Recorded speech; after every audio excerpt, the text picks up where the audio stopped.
The story begins with a carriage traveling through a sun-dappled forest, the rhythmic sound of horse hooves striking the dirt path. Soon, it reached its destination, Lancet, the capital of the Horia Empire, where a magnificent palace with an exquisite design and towering spires stood. On the horizon, the silhouette of the palace loomed. From a carriage window, a young girl with blonde hair and green eyes gazed out, watching the scene before her with complete fascination, her eyes wide with surprise. The girl whispered to her companion that the imperial palace looked much grander than she had seen in books, while the older woman watched her with a gentle smile. The girl's reaction caught the attention of the other passengers. One lady commented that such amazement indicated she was raised in a remote area, and she seemed oddly proud of her own simplicity. A girl named Ivy realized they were talking about her, but paid them no mind, while one of her companions commented that it was natural for a child to show enthusiasm. Ivy's companion, the director, expressed the same admiration, saying the view was truly majestic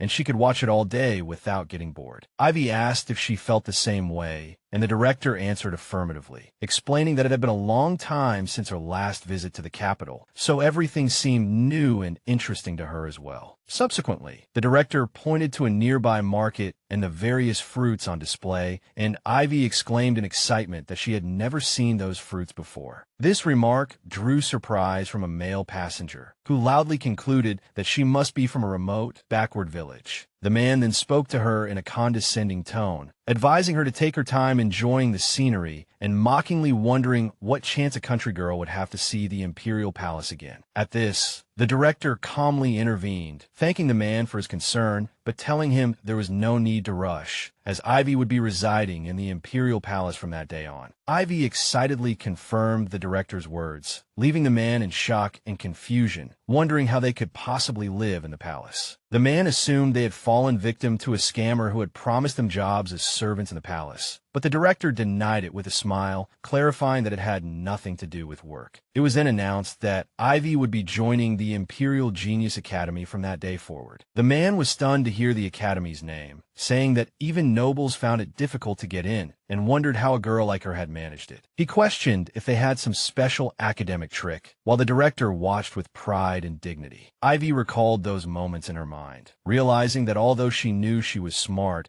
it was the director who had been the happiest when the acceptance letter arrived. A memory surfaced, the director embracing her with joy, feeling proud of her, and looking forward to Ivy becoming the smartest person in the academy. Ivy admitted to herself that if it weren't for the director, she couldn't have even applied to the academy, as it was the director who had saved her from that miserable place. The memory took her back to the night the director arrived at a humble inn, telling the innkeeper she would only stay for one night and paying 5 silver coins. Inside, a young Ivy sat pitifully on the floor as a harsh voice ordered her to get out immediately if she wasn't going to work. An angry woman appeared, scolding her and describing her as useless. The woman continued to abuse her, saying that whoever was responsible for raising her deserved a return for their hard work, and complained that she whined about the simple tasks she was given. She then threw the child outdoors, where the child sat trembling from cold and fear, pleading and apologizing, promising to do whatever was asked of her. Her only wish was not to be driven away, not to be left alone. Just then, the director appeared and intervened firmly, ordering the woman to stop immediately, rebuking her for her cruel treatment of a small child, and wrapping her arms around Ivy to protect her. She then knelt to check on Ivy, noticing how thin she was, and anxiously asked if she was all right, to which the child replied in a faint voice that she was fine. The director stood up to confront the innkeeper, asking if she had given the child anything to eat, to which the woman coldly replied that the child was already 5 years old and had to earn her own keep. The woman then rudely demanded to know who the director was and what right she had to interfere in matters that didn't concern her, unless she intended to take over raising the child herself. Faced with this challenge, the director offered to take the child, and the woman gave a cynical look, feigning surprise. She refused to hand over the child for free, claiming to have spent a lot of money raising her, so the director asked how much she wanted. The woman began to theatrically calculate the supposed costs, pointing out that she had been caring for the child since she was very young. She then named the exorbitant price of 10,000 gold coins, leaving the director stunned by the enormous and absurd amount. Ivy, feeling anxious, whispered to the director that she was fine, trying to dissuade her from going through with it.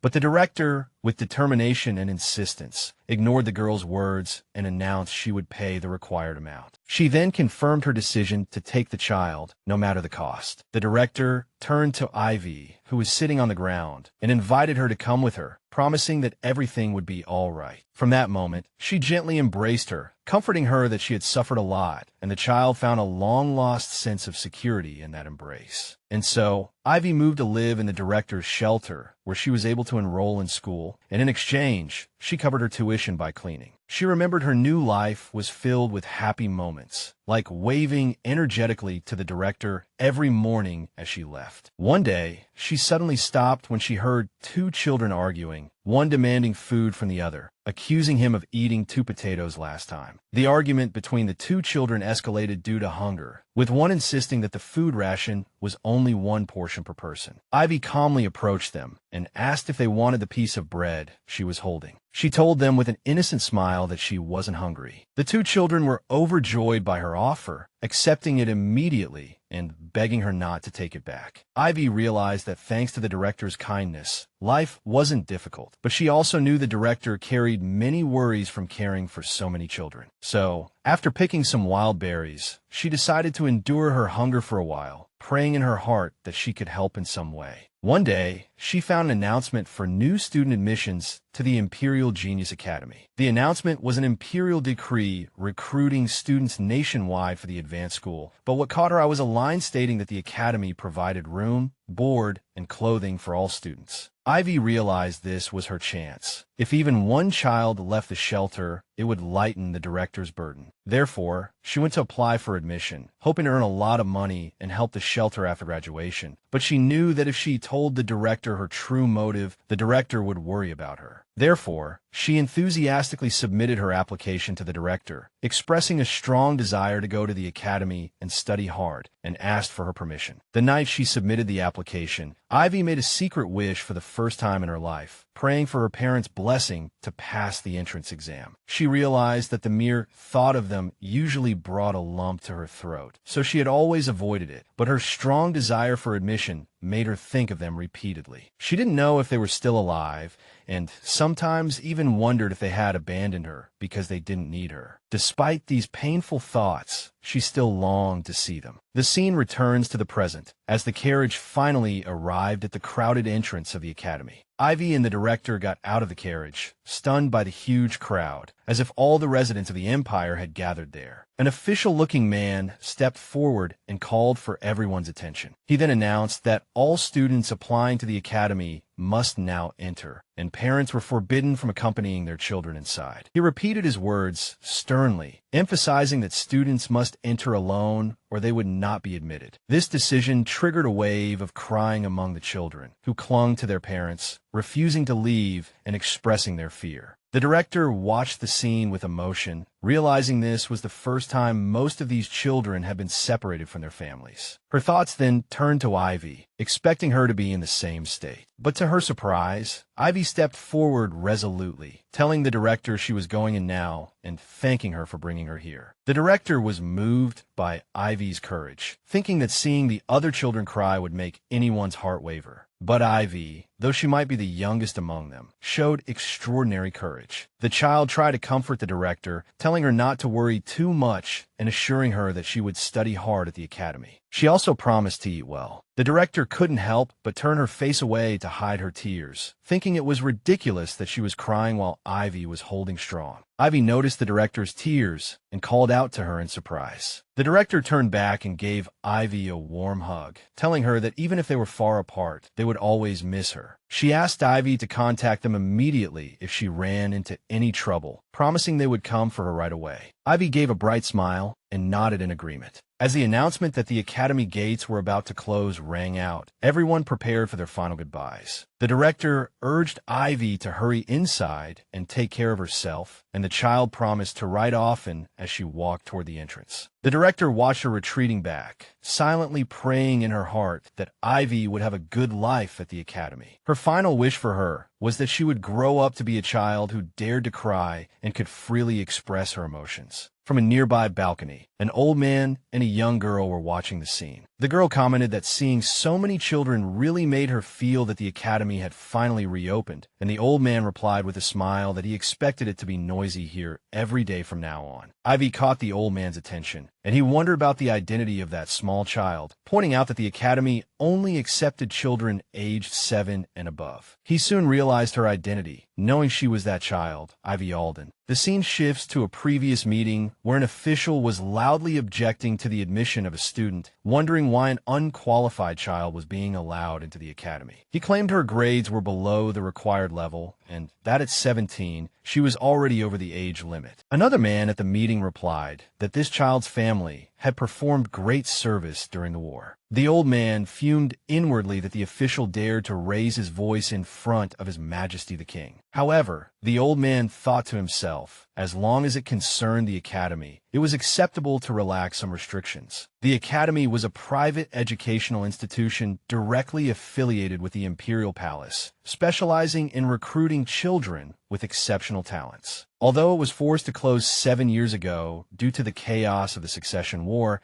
it began recruiting students again this year as a declaration of the Empire's full stability. But in reality, the nation had stabilized some time ago, and the academy had remained closed because of the Emperor's mourning for Princess Evie. His Majesty's beloved Empress and the newborn little princess had tragically died in the Succession War. The princess, who died the moment she was born, left nothing behind but the name Evie, and His Majesty deeply mourned for the daughter he never even got to see. When some people saw the empty look in the Emperor's eyes whenever his gaze fell upon young children, feudal ambitions began to stir in their souls. The nobles were eager for their own children to catch the grieving Emperor's attention, hoping he would adopt one of them. To this end, they all tried to register their children at the academy, but the Emperor, sensing their intentions, repeatedly postponed its reopening. It wasn't until this year that he gave his approval. During a meeting of the Imperial Council, an official angrily threw an application form on the ground. Emperor Clovis Archean Heraclea sat coldly, watching the scene with a stiff expression. He then summoned the Prime Minister, the same old man who had been observing the student's entrance. The Emperor ordered him to pick up the document that had fallen on the floor, and the old man reluctantly complied. The Prime Minister handed the document to the Emperor. The Emperor asked him why this application had been ignored, and the official hesitantly replied that it was submitted by someone severely lacking in qualifications. The Emperor looked at the application and said he saw no obvious flaws. The official protested that the applicant was from an orphanage. He continued to argue that this academy might decide who His Majesty would adopt, so social status was crucial. The Emperor cut him off sternly, asking who said he would be choosing an adopted child from the academy. He reminded them that the noble goal of the Imperial Academy's founding was to discover and nurture gifted children. He then rebuked them for creating regulations that contradicted this principle with the aim of excluding qualified talent, and they apologized in fear. The Emperor then pointed out that a 7-year-old girl had passed the high school graduation exam in the city of Ilum. He added that she had received a perfect score in every subject, which greatly shocked the council members. The Prime Minister realized that high school was normally for those aged 15 and above, and for a 7-year-old girl to pass with a perfect score was unprecedented. Despite this, one minister argued that this alone was not enough, and another agreed, which stirred the Prime Minister's dissatisfaction with the rigid aristocratic mindset. But he admitted to himself that their reaction was not entirely unreasonable, as the academy was tantamount to a miniature aristocratic society. The maximum enrollment this year was only 500 students, a smaller number compared to the 2,000 before the war, as it was, after all, the first year of its reopening. Since every seat was important, the competition was fiercer than ever, leading the ministers to strongly oppose admitting someone from an orphanage. The Emperor continued reading the application, and a faint smile appeared on his face when he read that the applicant's hobby was cleaning. He then placed the document firmly on the table and ordered the child's admission to be approved. The ministers were shocked and bewildered by his sudden decision. The Emperor rose and left, leaving them to handle the remaining matters. Before leaving, he summoned the Prime Minister. He tasked him with overseeing the child's registration and ensuring no one was rejected due to their social status. The Prime Minister indicated his understanding. As soon as the Emperor left, the ministers surrounded the Prime Minister, anxiously asking what His Majesty had said and whether he had mentioned adoption. The Prime Minister reassured them that the Emperor had simply ordered all student affairs to be managed on an equal basis and nothing more. He added that the Emperor hadn't even asked for the child's name and invited them to continue the meeting, at which they breathed a sigh of relief. Later, when the Prime Minister was alone, he reread the application, recalled another minister insisting on a specific child from his family being chosen, cited the political mess, and finally read the name Ivy Alden. After Ivy passed through the academy gates, a young woman who introduced herself as Melody greeted her and told her she would take her to the dormitory. Ivy welcomed her warmly and asked her to take good care of her, which impressed Melody, who thought she was a lovely child. As they walked, Melody asked if her journey from Elam City was tiring, which Ivy denied. Instead, she added with a bright smile that the journey was fun, especially since it was her first trip to the capital. Melody was touched by the child's innocence, saying that must have made the journey even more exciting. She then gave her an academy guide, explaining that it contained a map of the buildings. She reminded her that the academy contained many buildings and classrooms that changed depending on the subject, which could be difficult for newcomers to navigate, and advised her to ask the staff if she needed help. Ivy took the book and began to flip through it intently. Melody smiled at the child's seriousness while studying the guide, telling her she could read it slowly as it also contained many rules. But Ivy closed the guide and handed it back to Melody, confidently announcing that she had already memorized everything inside, leaving Melody in shock. She asked in surprise if she had really memorized everything, and Ivy confirmed it. Shock enveloped Melody, as this was an astonishing talent even by the standards of academy students. She told Ivy in confusion that she didn't need to return the book, as all new students would receive one. Hearing this, Ivy felt incredibly happy, as it was the first time she had ever owned a book of her own. Melody laughed, telling her that if one book made her this excited, she was in for trouble, because she would be receiving many other things. Ivy wondered curiously what else there was, so Melody reminded her of the notice she received upon her successful admission, asking if she remembered the first sentence in it. Ivy immediately recalled that the academy would provide all of life's necessities. When they arrived at the dormitory room, Ivy was stunned by its beauty and spaciousness. She wondered if this was really the room she would be staying in, and Melody confirmed it, pointing out that it was a beautiful room. The room overlooked a garden. Ivy jumped for joy, marveling at the huge desk and large bed. Melody expressed her happiness that she liked the room. She then informed her that her roommate would be arriving soon in the room across the hall and reminded her of the need to get along with her roommate. She explained that the school uniform would be delivered the next day and that she should head to the dining hall at dinner time. Ivy expressed her gratitude for the instructions. A sense of happiness filled Ivy's heart as life at the academy exceeded all her expectations, with a spacious room and the first book she ever owned. Her excitement grew as she walked down the stairs, imagining that the dinner must be delicious too. Soon, she saw what appeared to be the dining hall where the students were heading. But on the way, a noble-looking boy noticed her and looked at her with contempt, wondering why a beggar-like commoner was here. He felt resentful, thinking that if it weren't for people like her being admitted, his older brother would have been able to enter the academy. Thinking of these overreaching scoundrels, he clenched his hands in anger. Then, with a wicked smile, he decided to personally help her recognize her true place. He approached her and said in a condescending tone that this place was not for beggars like her. The boy gave Ivy a hard push,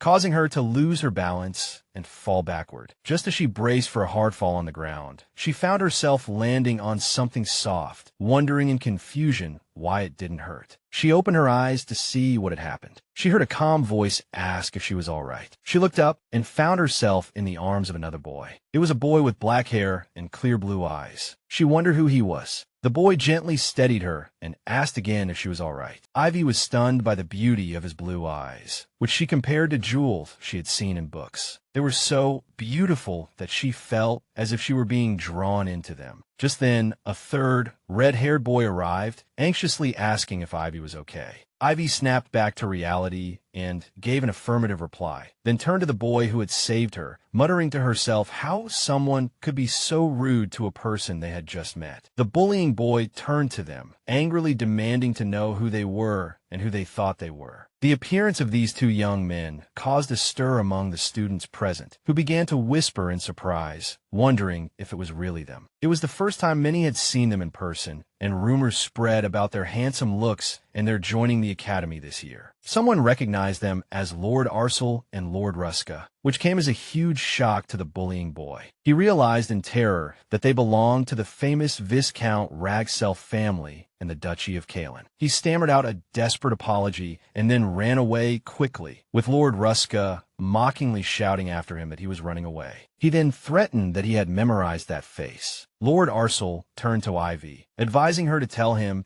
if she was bullied again and to report it to a teacher. Ivy thanked him gratefully, but soon a group of girls crowded around, wanting to greet Lord Arcel and invite him to dinner. Another girl joined the noisy crowd, expressing her desire to eat with them. Due to the crowding, Ivy found herself pushed aside and scolded by the girls, who told her she was small and ordered her to get out of the way. Ivy felt regretful, as she hadn't had a chance to thank them properly. She wondered if they were really such important figures that so many people were crowding around them, and realized they were indeed wonderful people. So she decided to withdraw from the crowd, hoping for another chance to greet them later. From a distance, Lord Arcel watched her leave, thinking she looked even younger than he had expected and that he had wanted to talk to her. He knew she was from the Ilham orphanage and had scored perfectly on the entrance exam. Just like him. That girl, Ivy Alden, was the youngest student ever admitted to the Genius Academy. In the dining hall, Lord Arcel and Lord Ruska finally managed to find a table to sit down and eat in peace. But their peace didn't last long, as another student approached them and asked if he could sit with them. Arcel coldly replied that they wanted to eat in peace, so the student apologized and backed away. Ruska chided his friend Arcel for being too harsh, pointing out that the student must have gathered a lot of courage to approach them. Arcel replied that his friend should have responded to the student for him, but Ruska ignored him and started eating. Ruska coldly apologized, saying he was hungry. Meanwhile, Arcel noticed Ivy looking for a seat and heard her ask some students if she could sit with them, but they rudely refused, wondering why a commoner wasn't sitting with her own kind. Ivy continued her search, but whenever she approached an empty spot, she was rejected on the grounds that the seat was already taken. Ivy's gaze met Arcel's from a distance. Ruska noticed she was walking toward them. Ivy came to their table and thanked them again for their earlier help, explaining that she hadn't had a proper chance to do so. Arcel replied that he was just glad she wasn't hurt. She then gathered her courage and asked if she could sit with them. Before Arcel could agree, Ruska interrupted him with a smile, apologizing and explaining that it wouldn't work. He added that his friend preferred to eat in quiet and suggested they eat together next time. Ivy understood and quietly backed away. Ruska was pleased with himself, thinking he had given a polite refusal on his friend's behalf. But Arcel looked at him coldly, told him he was useless, and stood up with his tray. Ruska fumed, complaining that his friend had to grumble even when he was helping him out. As for Ivy, she decided to take a sandwich and eat outside, thinking it would be best to come to the cafeteria either very early or very late from now on. While looking for a quiet place, she remembered the beautiful garden she had seen from her room's window and decided to go there. Along the way, a sweet floral scent guided her. She wondered if there was a flower field nearby.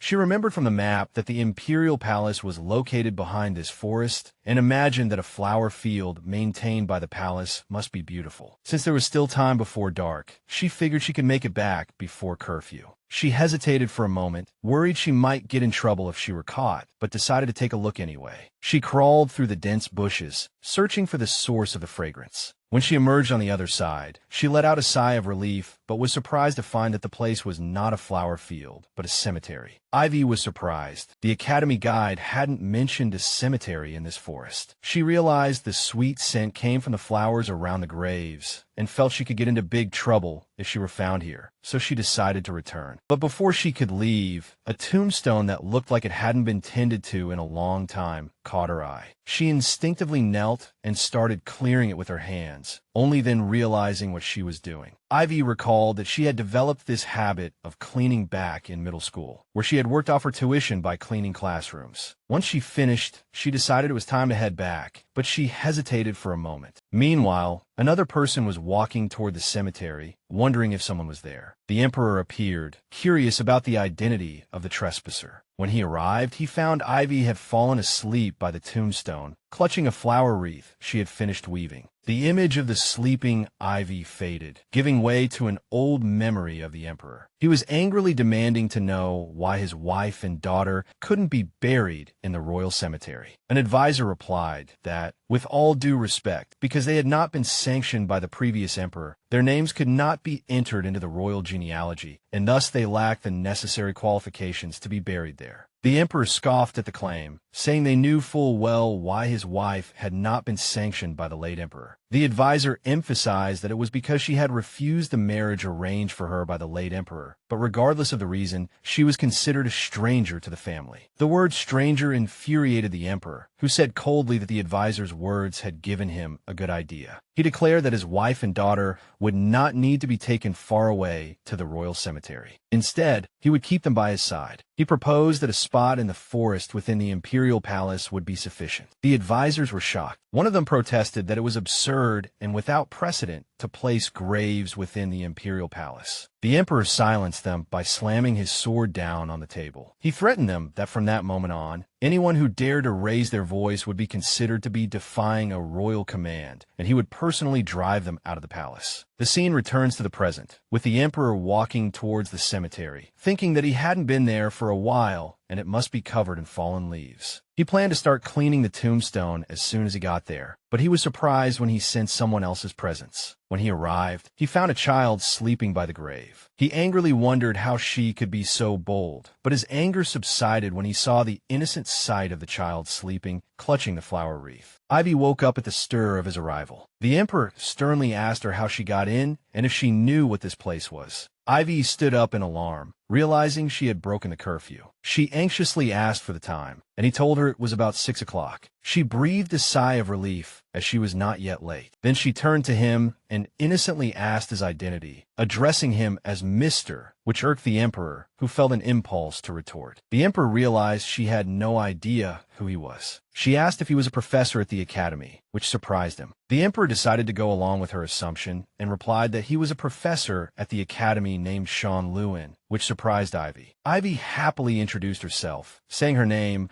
was Ivy Alden and that she had just joined the academy that day. As she spoke, the emperor drifted back to a past memory, recalling a conversation with his late wife. She had told him that she believed if their child were born, their hair color would be the same as his. She also added that the child would have eyes like hers, but he replied that he would rather the child resemble her more. He told her that he had never seen a more beautiful color in his life than her hair color. His wife replied that she knew, and that their child would be born with golden hair and green eyes. She added that it would be a beautiful little girl. Ivy's innocent face brought him back to reality, and he wondered to himself if his daughter, Evie, had she grown up safely, would have been like this child, with hair like his and green eyes like his wife's. But he quickly erased the thought from his mind, describing it as a futile idea, because that was the child he had buried with his own hands, along with Lillian. The emperor was surprised to see an academy student in such a remote place within the imperial palace. He asked her why she was here and if she knew the nature of this place. Ivy replied in confusion that the scent of flowers had led her here. She then apologized and asked if this was a place she shouldn't have entered. The emperor watched her in silence, thinking that it wasn't always a good idea for a child to wander around alone like this, especially inside the imperial palace. Ivy thanked him and said she would remember his advice. For a moment, she felt his touch was gentle, like a loving father's. Then she heard a bell chime, announcing the time for some appointment, and she realized she was late. He asked if she could get back to the academy on her own and offered to escort her. Ivy thanked him and told him she could go back the way she came. As she started to crawl back through the bushes, he wondered in surprise if that was her path. Before she disappeared completely, she called out to him, asking him to remember her name, which was Ivy Alden. The Emperor stood, watching her leave. He admitted to himself that he didn't even have time to get angry, and that he was still weak when it came to children of that age. Then he sat down by the grave, thinking that if Evie were alive, she would be about Ivy's age now. He then repeated the name, Ivy Alden, and noticed something Ivy had dropped on the ground. He picked up a dirty handkerchief. Meanwhile, Ivy was out of breath, barely arriving on time. When Ivy returned to her dormitory, a staff member noticed she looked like she had been running the whole way and advised her to try to arrive earlier starting tomorrow. Ivy was relieved that she wasn't scolded. As she was rummaging through her bag, she suddenly realized she had lost something. She had left her handkerchief behind, the first thing that had been given to her that day. But her sadness turned to hope. She realized that losing the handkerchief might give her a chance to see Professor Sean again. She decided to ask the staff about his office tomorrow. The next day, when she returned to her room, she was surprised to find a group of girls gathered inside. She heard them whispering that Irene's roommate had arrived and looked very small and thin. Ivy was surprised, as she knew this was her room. One of the girls approached her and asked who she was, and upon learning she was Ivy Alden from the city of Ilum, she realized this was the girl who had been admitted from the orphanage. The other girls began to make insulting remarks, condemning the academy for accepting a commoner girl and mocking her humble clothes. Ivy silently admitted that her clothes did look a bit wrinkled after being in the forest. Just then, a girl with silver hair and purple eyes appeared. She was the most beautiful person Ivy had ever seen in her life. One of the girls whispered to Irene that something was wrong, as she had expected her roommate to be at least of count-level rank. Irene silenced them with a single word and then walked toward Ivy. She looked at her disdainfully, describing her as pathetic. She added that everything about her, from her thin body to her hair and skin, seemed to be in a state of disarray. Then she mockingly asked if the orphanage she lived in starved its children. This comment infuriated Ivy, who firmly denied it. She didn't care what others thought of her, but insulting the director was something she could never forgive. She passionately defended her director, describing her as the kindest and most wonderful person in the world. Her reaction provoked the anger of the other girls. One of them scolded her for being loud, saying this was why commoners were hopeless. Then they demanded that she apologize to Lady Irene immediately. Irene, feeling suffocated by the presence of so many people, said she needed to get some fresh air. The other girls hurriedly offered to show her the way. They began talking about how big the academy was and that it had 5 dining halls. As one of them pushed Ivy aside, she felt a sudden pang of pain. Then Irene suddenly stopped and looked at her. Ivy was surprised by Irene's sudden gaze. The next morning, Ivy woke up early and put on her new school uniform. To her great joy, the uniform was very beautiful, and wearing it made her feel like she was in a dream. She looked at the clock,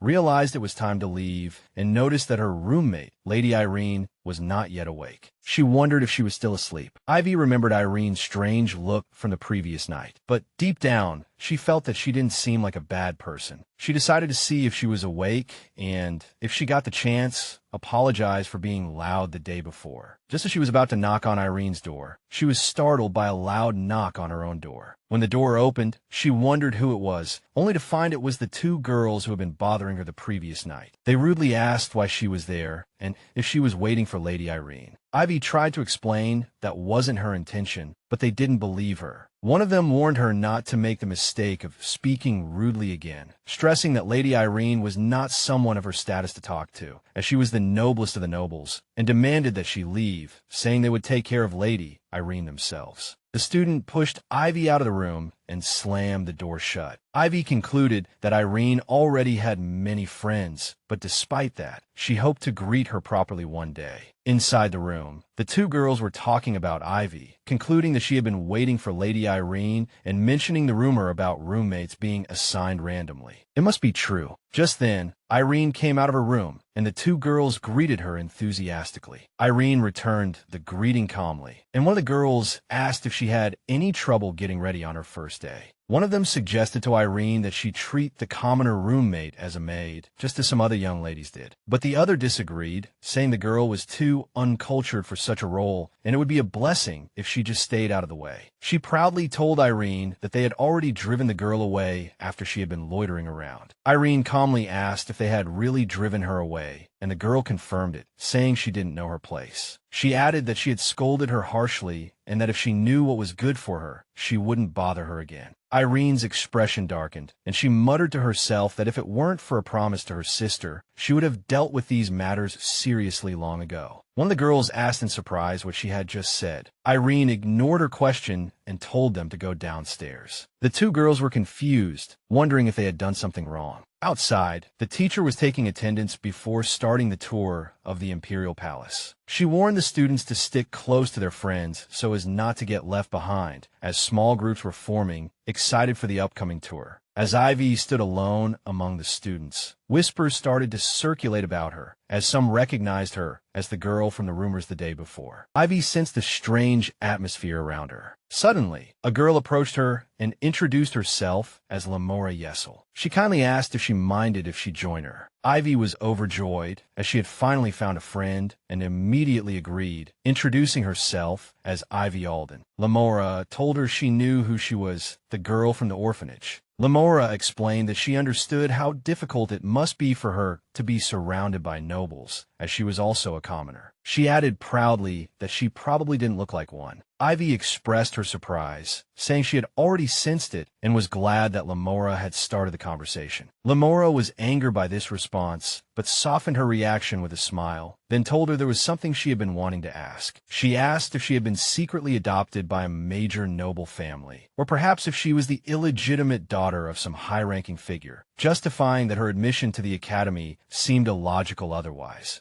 Lamora told Ivy not to feign innocence, claiming she knew everything. She asked how she managed to get the Emperor himself to choose her. Ivy was shocked by this claim and denied it. Before joining the academy, she had never been to the capital. She didn't even know what the Emperor looked like, nor had she ever been adopted by any noble family. Lamora seemed skeptical, saying that from what she knew, the decision must have been made that way. Just then, the scene fell silent as Lord Arcel and Lord Ruska appeared, causing a stir among the students. The two girls noticed the large crowd gathered around the two young men. Lamora wondered if it was always this chaotic, while Ivy noted their immense popularity and wondered if it was because they were handsome. Lamora was surprised that Ivy didn't know them, to which Ivy replied that she had only met them for the first time the day before. Lamora enthusiastically told her that they were the expected candidates to be the Emperor's adopted son. She explained that Lord Arcel was the third son of Duke Callan, a versatile genius since childhood who frequently met with the Emperor. As for Lord Ruska, he was the fourth son of Marquis Rag's self. While he might not be as academically gifted as Lord Arcel, his physical abilities were outstanding,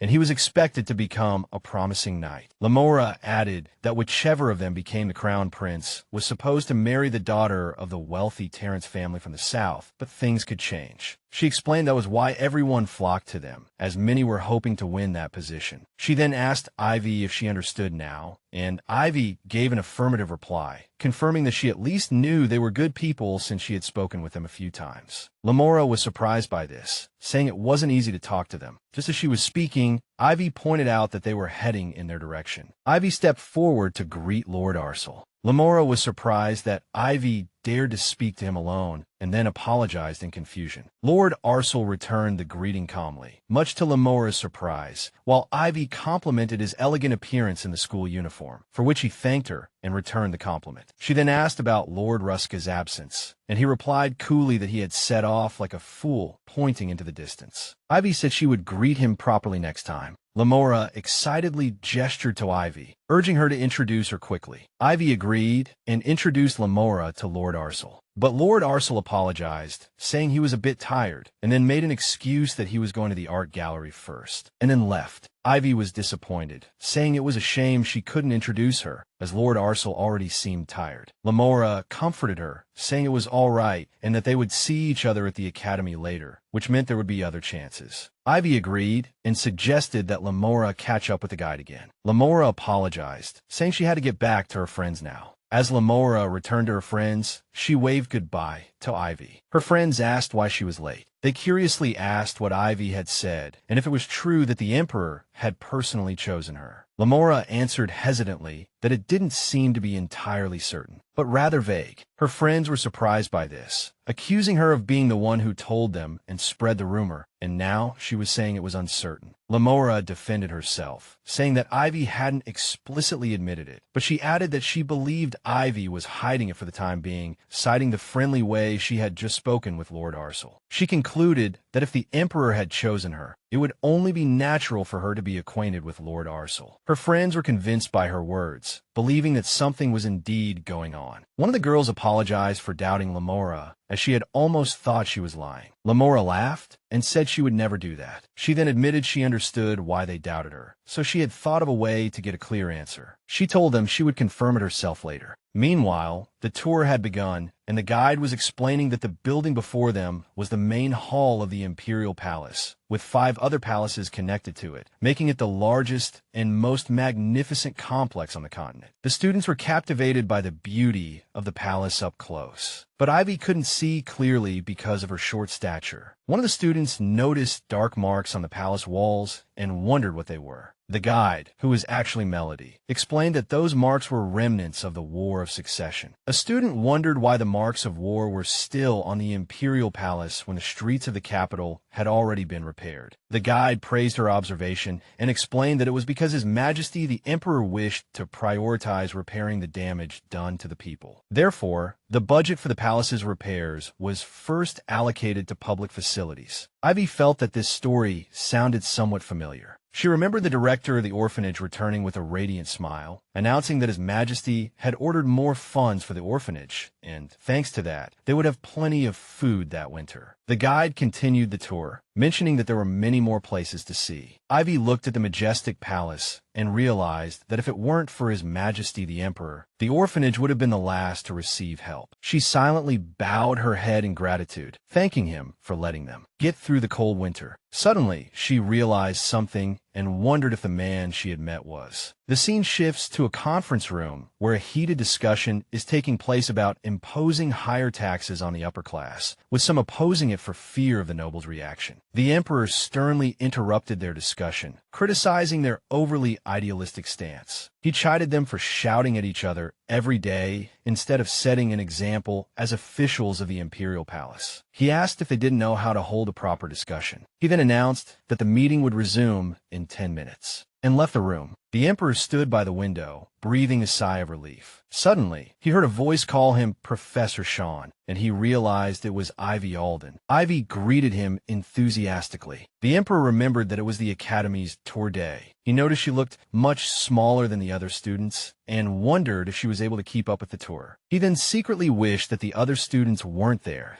or that she had come alone. That way he could pretend to be a professor and give her a personal tour. He looked at his hand and remembered something, and then waved at her. His thoughts were interrupted by the voice of an aide, who asked in surprise what he was doing. The Emperor replied coolly that there was an insect here, which stunned the aide. He then ordered the Prime Minister to ensure the palace was well maintained so that no insects would appear. The Emperor returned to the meeting. After the atmosphere calmed down, an advisor suggested implementing the tax in phases to avoid backlash, but he pointed out that some nobles would try to exploit the peasants, so a system to protect them was needed. The Emperor thought to himself that his excuse had been strange, and that he had made an uncharacteristic mistake in front of his subordinates. When an advisor offered him another plan, the Prime Minister rejected it, thinking it wasn't quite right. But he quickly backtracked, claiming that it seemed like a good idea after careful consideration, which confused the advisors. Meanwhile, the guide continued the tour, explaining that they had reached the main hall of the Central Palace, which housed the Emperor's office and the largest banquet hall. During the tour inside the palace, the students encountered 2 Imperial guards. The 2 guards introduced themselves, expressing their delight at meeting the promising students of the Academy. One of them happily explained that he also had the chance to see his nephew after a long time and walked gently toward him. The guard asked his nephew about his life at the Academy and offered to help any time. All the students were whispering about the splendor of the Imperial Guard's armor and about their relatives who worked in the palace. Ivy noticed that it seemed everyone had many acquaintances in the palace and thought that Academy life would be more fun if she knew people around. Lamora and her friends watched this scene from a distance, exchanging sarcastic thanks and encouragement. Lamora watched with disdain, commenting that the whole scene was a show and that there was no reason to wear full armor inside the palace anyway. But she admitted that the show-off was very effective and wished she had acquaintances too. One of her friends reminded her of what she had said earlier about confirming the rumor and asked about her plan. Lamora remembered. Her friend whispered to her that many eyes were on them now, so things had to go smoothly, and urged her to hurry. Lamora complained about her friend's prodding, but thought the timing was indeed perfect. She planned to put Ivy in an awkward situation, because even if the rumor wasn't true,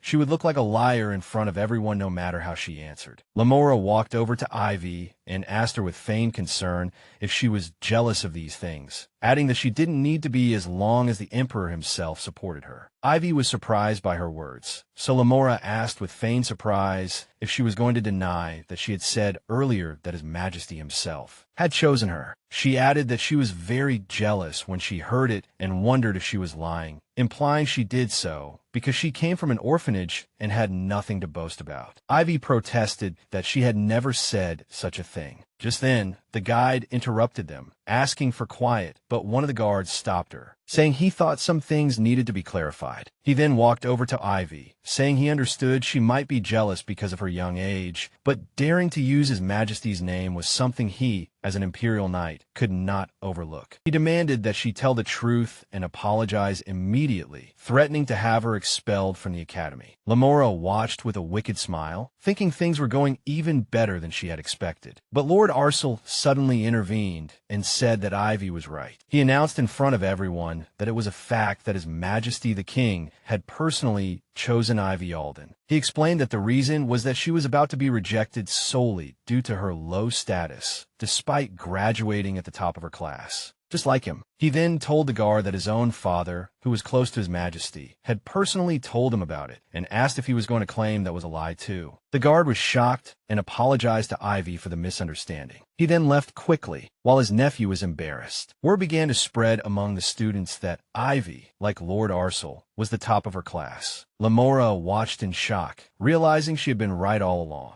Then she heard a voice call her name. Lord Arcel confronted Lamora, saying he had heard that Ivy herself had not spread the rumor and didn't even know about His Majesty's intervention. He asked her why she had deliberately stirred up a misunderstanding in front of everyone in an unrelated situation. Lamora was bewildered and speechless. She looked at her friends, who feigned ignorance, forgetting that just moments ago they had been enthusiastically encouraging her. Lamora realized her mistake and tried to apologize, saying she didn't mean it. But Lord Arcel cut her off, telling her he didn't care about the reason and advising her to think more before she acted. He then left, leaving Lamora in a state of confusion and embarrassment. Lord Arcel wondered to himself how he had ended up helping Ivy again and wondered if she would come to thank him again. He looked at her and saw that she was very happy. Ivy realized in that moment that everything that had been said was true and that His Majesty had indeed chosen her personally. She felt a great sense of relief, as she had been worried about being expelled on charges of mocking the royal family. But now she could stay at the academy. However, she didn't notice Lamora's hateful gaze. Lamora felt humiliated, believing that everything was going well for Ivy because of Lord Arcel's intervention. Lamora's friends noticed her state and asked if she was okay. They apologized to her, but also expressed relief that she was ultimately right. One of them wondered why Lord Arcel would side with Ivy, while another concluded that their relationship must be closer than imagined, especially since Arcel mentioned they had greeted each other before. The girls expressed their disgust at the thought of Ivy getting close to Lord Arcel, especially since she was just an orphan. Lamora smiled sinisterly and said she had a brilliant idea. At the end of the tour, the guide announced that their final stop was the historical hall of the Imperial Palace. She explained that most of the hall was currently under renovation. So many exhibits lacked descriptions, but she was sure they would have another chance to visit in the future. She allowed them to walk around freely on the condition that they would gather again later in the front plaza. Most students, feeling tired and uninterested in history, decided to take a break, but one of the girls pointed out that the Grand Royal Portrait Gallery was nearby.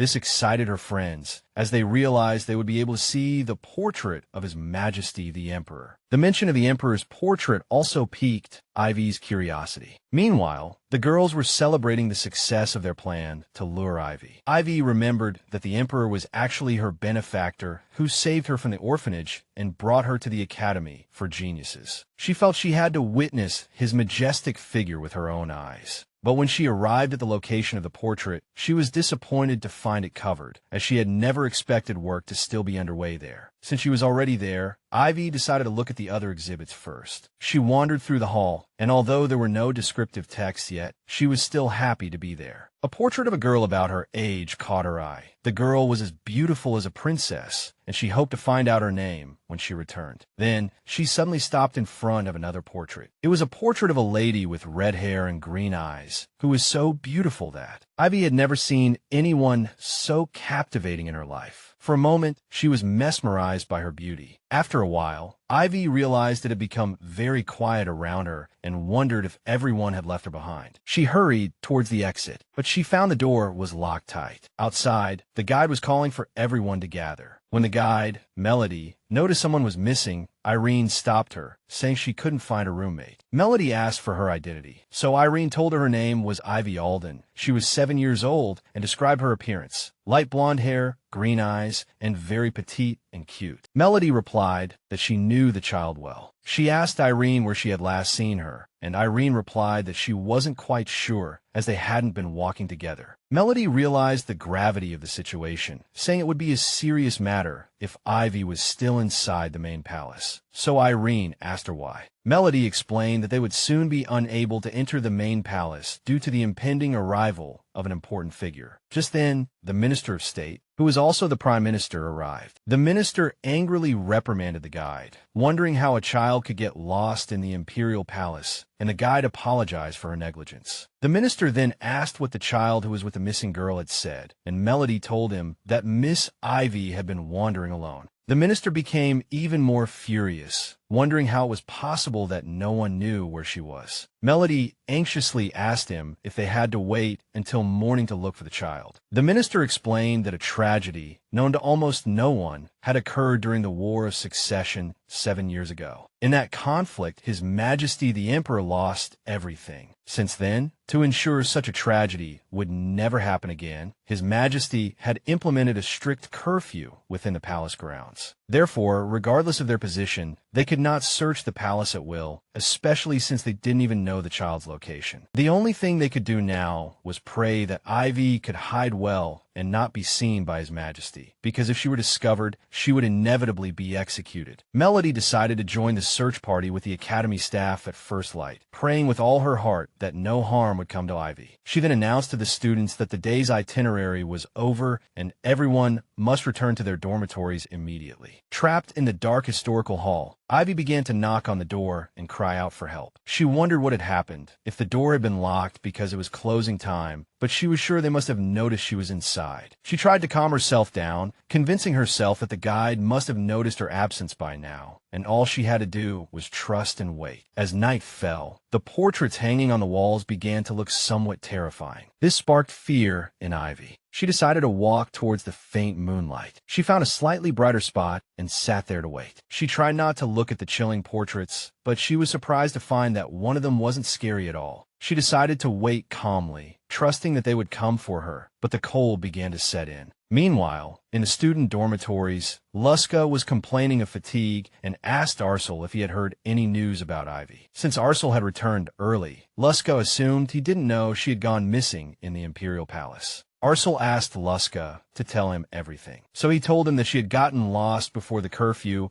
and wondered if she really didn't know how strict the Emperor was about enforcing it. Arcel wondered if the staff had already gone out to look for her. Luska reminded him that not even the staff could enter the Imperial Palace at this hour. They concluded that the search would not resume until the next morning. Arcel felt anxious, thinking that a young child being trapped in the palace all night could suffer permanent psychological trauma. He then reminded Luska that they both held special royal passes. He suggested they go search for Ivy Alden in the darkness of the Imperial Palace themselves. Luska was nervous, thinking it was an impossible task to find her alone. He tried to convince Arcel that the palace grounds were vast and that the adult's decision to wait was not without reason. But Arcel insisted on searching for a little while longer, suggesting she might be nearby. Suddenly, they heard a voice asking who they were, as it was past curfew. Luska panicked, but Arcel advised him to stay calm and tell the truth. So Arcel introduced himself and Luska, explaining that they held special royal passes, which meant their presence was not a breach of protocol. But the voice that answered them was not a guard's, but a familiar one, saying he didn't believe the passes he had granted them were intended to be used in this manner. The two young men realized that His Majesty was before them. The Emperor reprimanded them, saying that regardless of their status, they could not brazenly violate the palace rules and threatened to confiscate their passes if it happened again. They immediately apologized. The Emperor sighed, saying it was enough that they realized their mistake, and expressed his belief that they would not make the same error again. He then asked them why they were there. Arcel explained that a student from the academy had gone missing in the palace today, and he had come to look for her, worried she would be trapped alone until the morning. They told the Emperor that the missing student was Ivy Alden. The Emperor was surprised that Ivy had gone missing in the palace. He asked if they knew where she was, and Arcel gave a negative reply, explaining they were searching the places they had visited during the tour. The Emperor thought of the palace's immense size and realized they couldn't search randomly, and that searching everywhere would take a long time. Furthermore, the biggest problem was that once the security magic was activated, most of the staff would leave the palace, leaving very few people who could help. The Emperor ordered the two young men to return to their dormitories, but Arcel tried to object, explaining that Ivy Alden was one of the most difficult students at the academy and requested permission to search a little longer. The Emperor firmly repeated his order, and Arcel realized it was impossible to persuade him. But before they left, the Emperor said not to worry, as he would summon Seraphina to find her. Seraphina Rhythm was the palace sorceress, a prodigy who had never lost her first place, ranking from her admission to her graduation from the academy. She was recognized as the most powerful living sorceress and currently served as the Dean of the Academy for Geniuses, undoubtedly one of the Emperor's closest advisors. Arcel realized that summoning someone like her meant the Emperor planned to use magic to search the palace. This was forbidden, and he knew that if the Emperor himself broke the rules, the worst-case scenario could lead to a severe loss of trust in the royal family. Arcel wondered why the Emperor was willing to take on this burden for a single child. The Emperor then ordered Seraphina to be summoned to the Mana Stone warehouse. When Seraphina arrived, she asked in surprise why a palace-level tracking spell was being requested. The Emperor told her a child was missing. Seraphina was then shocked. The Emperor explained that a student from the Academy for Geniuses had gone missing during a tour of the palace, and since her exact location was unknown, they had to use magic to track her. Seraphina was surprised that the royal mana stones were being used for a single child, because if the courtiers found out that the Emperor himself had broken the palace rules, they would not let it rest. She wondered if there was something more that she didn't know. But she quickly dismissed these thoughts, thinking of it as an opportunity that could benefit her. When else would she get a second chance to see such a massive spell cast within the Imperial Palace? She began to search for a mana stone that matched her wavelength, and when she found one, she declared that there would be no problem casting the spell throughout the entire palace. Seraphina hoped the spell would succeed on the first try,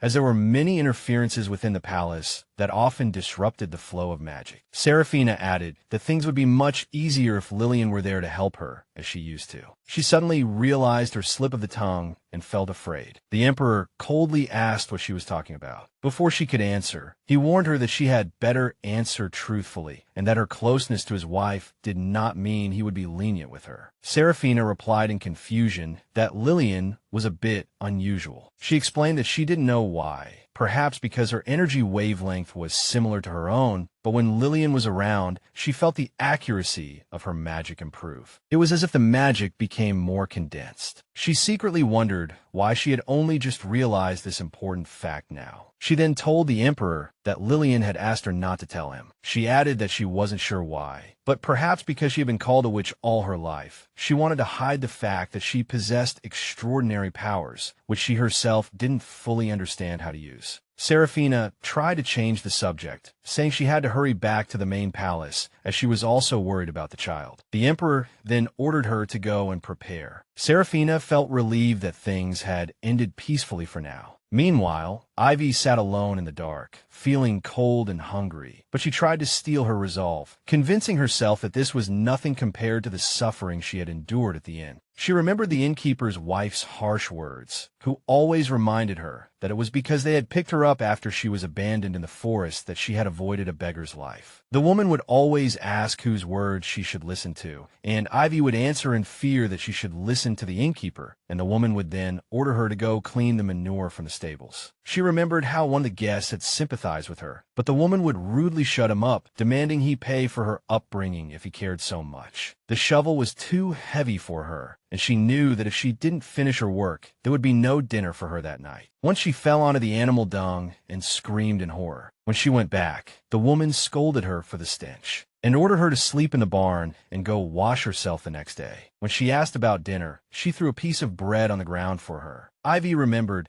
that while most people pitied those who lived in orphanages, for her, it was like heaven. She didn't have to work to exhaustion all day, and 3 meals were served at regular times every day. The food wasn't stale bread or thin porridge, but warm, well-cooked meals. Ivy felt she was truly lucky to have met the director of the orphanage. Suddenly, she heard a strange sound and noticed a bright light shining through the window. She wondered if it was a ghost and grew scared as it approached. She had never seen anything like it before, but she heard a gentle voice telling her it was okay, that it was looking for her. She turned to the portrait of the red-haired lady, feeling as if she had heard a voice. It was a gentle voice, as if it were reassuring her. Because of that voice, she felt that everything would be all right. At that very moment, Seraphina was casting her spell and successfully located Ivy. Seraphina informed the Emperor that Ivy was near the portrait room in the palace's historical hall. Soon they arrived there, knocking on the door and calling for Ivy Alden. The door opened, revealing Seraphina and the search party. Ivy shyly walked towards them, asking if Seraphina was a faculty member and apologizing for missing the gathering time. Seraphina, amazed, picked up the little girl, surprised by her petite size. She then placed her hand on her forehead, noticed she had a slight fever, and attributed it to the cold in here. She apologized to her if her magical flash had scared her. She then suggested she consider becoming a sorceress, as she felt their wavelengths were a very good match. At that moment, Ivy was dizzy from all the questions, and an attendant addressed Seraphina as dean. Seraphina explained that they had to return to the academy first, and they would talk later. Ivy was surprised that this young lady was the dean of the academy. The academy handbook mentioned the dean was a very important figure, so she had always assumed they would be much older. Seraphina, holding Ivy, told the 2 young men to go back and rest, saying the rest would be handled tomorrow. While holding her, Seraphina noticed Ivy's strange expression and thought she might be wondering how they found her so quickly. She concluded that Ivy might have Lillian's protection, or something similar. The Emperor watched them from a distance, relieved to see that Ivy seemed unharmed. When Seraphina and Ivy returned to the dormitory, Arcel and Luska were waiting for them. Luska expressed his relief at her safety. Arcel noticed Ivy's pale face and asked Seraphina if she was all right. Seraphina jokingly chided them for waiting there instead of going back, and Arcel replied that they were worried. Ivy was surprised to learn that both Arcel and Luska had been worried about her. Seraphina told Ivy that it was thanks to them that she was found. She explained that they had entered the imperial palace after curfew to look for her and had almost run into His Majesty. Seraphina suddenly grew nervous, realizing the Emperor had asked her to keep his intervention a secret. She then covered it up with a laugh, claiming that the 2 young men had happened to run into her as she was returning from her audience with His Majesty, and she had used a little magic to help them. Ivy thanked them all for their concern, but Arcel wanted to verify something. He asked Ivy how she had been left behind, and if someone had locked her in on purpose. Ivy remembered the strange behavior of the girls that day, but she couldn't accuse anyone without proof, thinking that perhaps it was her own fault for getting distracted. She then dismissed this, concluding that the reason was that she had been too captivated by the paintings and lost track of time. Arcel asked her again if she suspected anything else, and she gave a negative reply. Seraphina interrupted Arcel's questioning, saying that was enough. She noticed Ivy's hand was a bit swollen and decided to treat it with magic first. Seraphina healed Ivy's swollen hand. Ivy thanked the dean for everything she had done for her that day. Seraphina assured her that the dormitory was nearby and she could go back on her own, and that the swelling would disappear in a few days. Ivy waved goodbye to the two young men. After Ivy left, Arcel asked Seraphina if she really believed Ivy had been locked in by mistake, and she answered no. She announced her intention to start looking for the culprit the next morning, as the incident could have escalated into something much more serious, and a harsh punishment was the only option. Back in her room, Ivy felt relieved and decided to take a bath and get ready for bed after a long and tiring day. But she was surprised to find a sandwich and a glass of milk on her desk. She wondered if the dean had left it for her and was ecstatic as she was starving. While eating, she decided to thank her the next time she saw her. She didn't know that her roommate, Irene, was watching her with a smile from behind the door. The next morning, Luska was complaining of fatigue, implying that sneaking into the Imperial Palace in the middle of the night was the reason, to which Arcel replied that it was he who had insisted on playing after they got back. Luska complained that Arcel always had to have the last word. Arcel told him to shut up and whispered for him to keep his voice down. Arcel noticed Lamora and her friend sitting nearby and wondered what to do, thinking that as long as Ivy was back safely, it would be fine. But one of them expressed concern that Ivy would tell someone what happened, especially since they were the only ones who went to the portrait room, while another defended herself by saying they were also tricked by Lamora. Arcel greeted Lamora's friends, surprising them, and then approached them, asking if he could sit with them. They welcomed him enthusiastically. Arcel said he imagined everyone was frightened by yesterday's commotion. He added that it would be good if the matter could be resolved peacefully, but since the dean had already found out, he was worried it would turn into a major case. His words caused them anxiety, and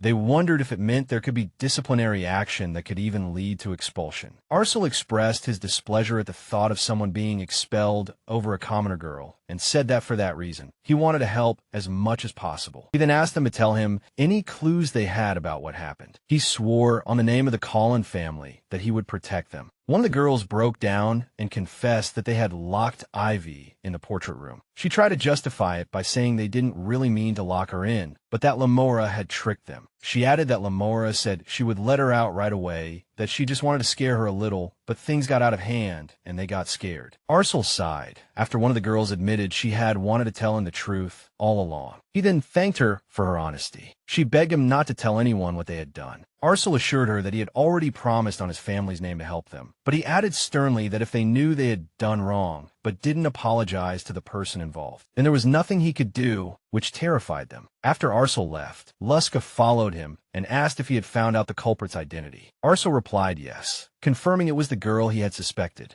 Luska asked him what he planned to do now. Arcel answered him with another question, asking for his opinion. He then said with a cold expression that he would return the favor properly later. As Lamora and her friends were sitting together, Arcel interrupted them and spoke to Lamora. He asked Lamora if he could speak with her privately. For a moment, his request surprised her friends, who wondered if they were close. Lamora shyly agreed. When they went outside, she asked him what he wanted to talk about. Arcel told her that a staff member said they were keeping something she had lost and offered to take her there himself. Lamora was excited by the idea and asked if it would be a bother for him. Arcel denied it, explaining that since he was the one who offered, he had to take responsibility and see her there. She happily agreed, leaving things to him. Lamora secretly wondered what she could have lost, but she didn't pay it much mind. She told Arcel that she didn't usually lose things and asked if this had happened before. He replied coldly, "Who knows?" Lamora sensed something strange in his cold response, but she quickly convinced herself it was just her imagination. Then Arcel told her they had arrived. He opened the door to a staff room for her and invited her to go in, but as soon as she entered, she felt the place didn't look like a staff room. Arcel closed the door behind her. Lamora panicked and started banging on the door, begging Arcel to open it. From behind the door, Arcel asked her if the situation felt familiar. He then advised her to sincerely admit her mistake if she didn't want to be trapped there. Lamora denied having anything to do with Ivy's disappearance, claiming she had actually tried to stop the others. Arcel realized she was lying until the very end, so he concluded it was futile and said goodbye. Lamora screamed after him, begging him not to go, but he left. She sat on the floor in shock, wondering if he had really left her there. There had been no one on the way here, so she realized she might be trapped forever. As she sat alone in the dark and quiet place, fear began to set in. She didn't want to be alone. Lamora broke down and started screaming, admitting she was wrong and that she was the one who asked them to lock Ivy in. She cried and begged for someone to let her out. The door suddenly opened, revealing Ivy standing before her. Lamora wondered in confusion where Arcel was. Lamora accused Ivy of doing all this. She accused her of pretending to be innocent and then using Arcel to get revenge. She yelled in her face, saying that even though they were both commoners, they were on completely different levels. She angrily raised her hand to slap her, but before she could strike, Seraphina's hand firmly stopped her. Lamora was surprised to see the dean of the academy. Lamora tried to defend herself, claiming it was all a misunderstanding, but Seraphina asked how she could explain what she had just confessed. Lamora remembered confessing to Arcel that she was the one who ordered Ivy to be locked up. She then looked at Ivy and began to cry. She then tearfully admitted that she did it, that she had lost her mind for a moment out of jealousy. She explained that she had only meant to tease her a little and never thought things would go this far. She then grabbed Ivy's hand, admitted her mistake, and begged for her forgiveness, promising never to do such a thing again. Lamora pleaded with Ivy to forgive her, but Ivy refused. She explained that because of Lamora, she had been locked in a cold, dark place for a long time, and if the dean hadn't found her quickly, she would have suffered serious consequences. Seraphina remembered, as she thought about it, that she had found it strange that Ivy, who had been locked alone in a dark place, had no tear stains on her face, because most children would have cried and called for their parents. Ivy told Lamora that the dean had taught her that if you know something is wrong and yet do nothing, it is no different from committing the evil yourself. She added that although Lamora knew what she did was wrong, she took no action until the very end. For that reason, Ivy declared that she would not forgive her, which shocked Lamora. Seraphina then intervened, saying it was time for the punishment to be carried out. Seraphina told Lamora not to be afraid, as her punishment was simple. She must sincerely apologize to Ivy every day until Ivy forgave her. Lamora was shocked and asked what she meant by that. She refused to accept the punishment, saying she would rather have points deducted or receive any other penalty. But Seraphina told her there was no other option, and if she refused, the punishment would be even more severe. With no way out, Lamora ran away. Seraphina sighed, saying she had hoped the matter could be resolved peacefully as Ivy wanted,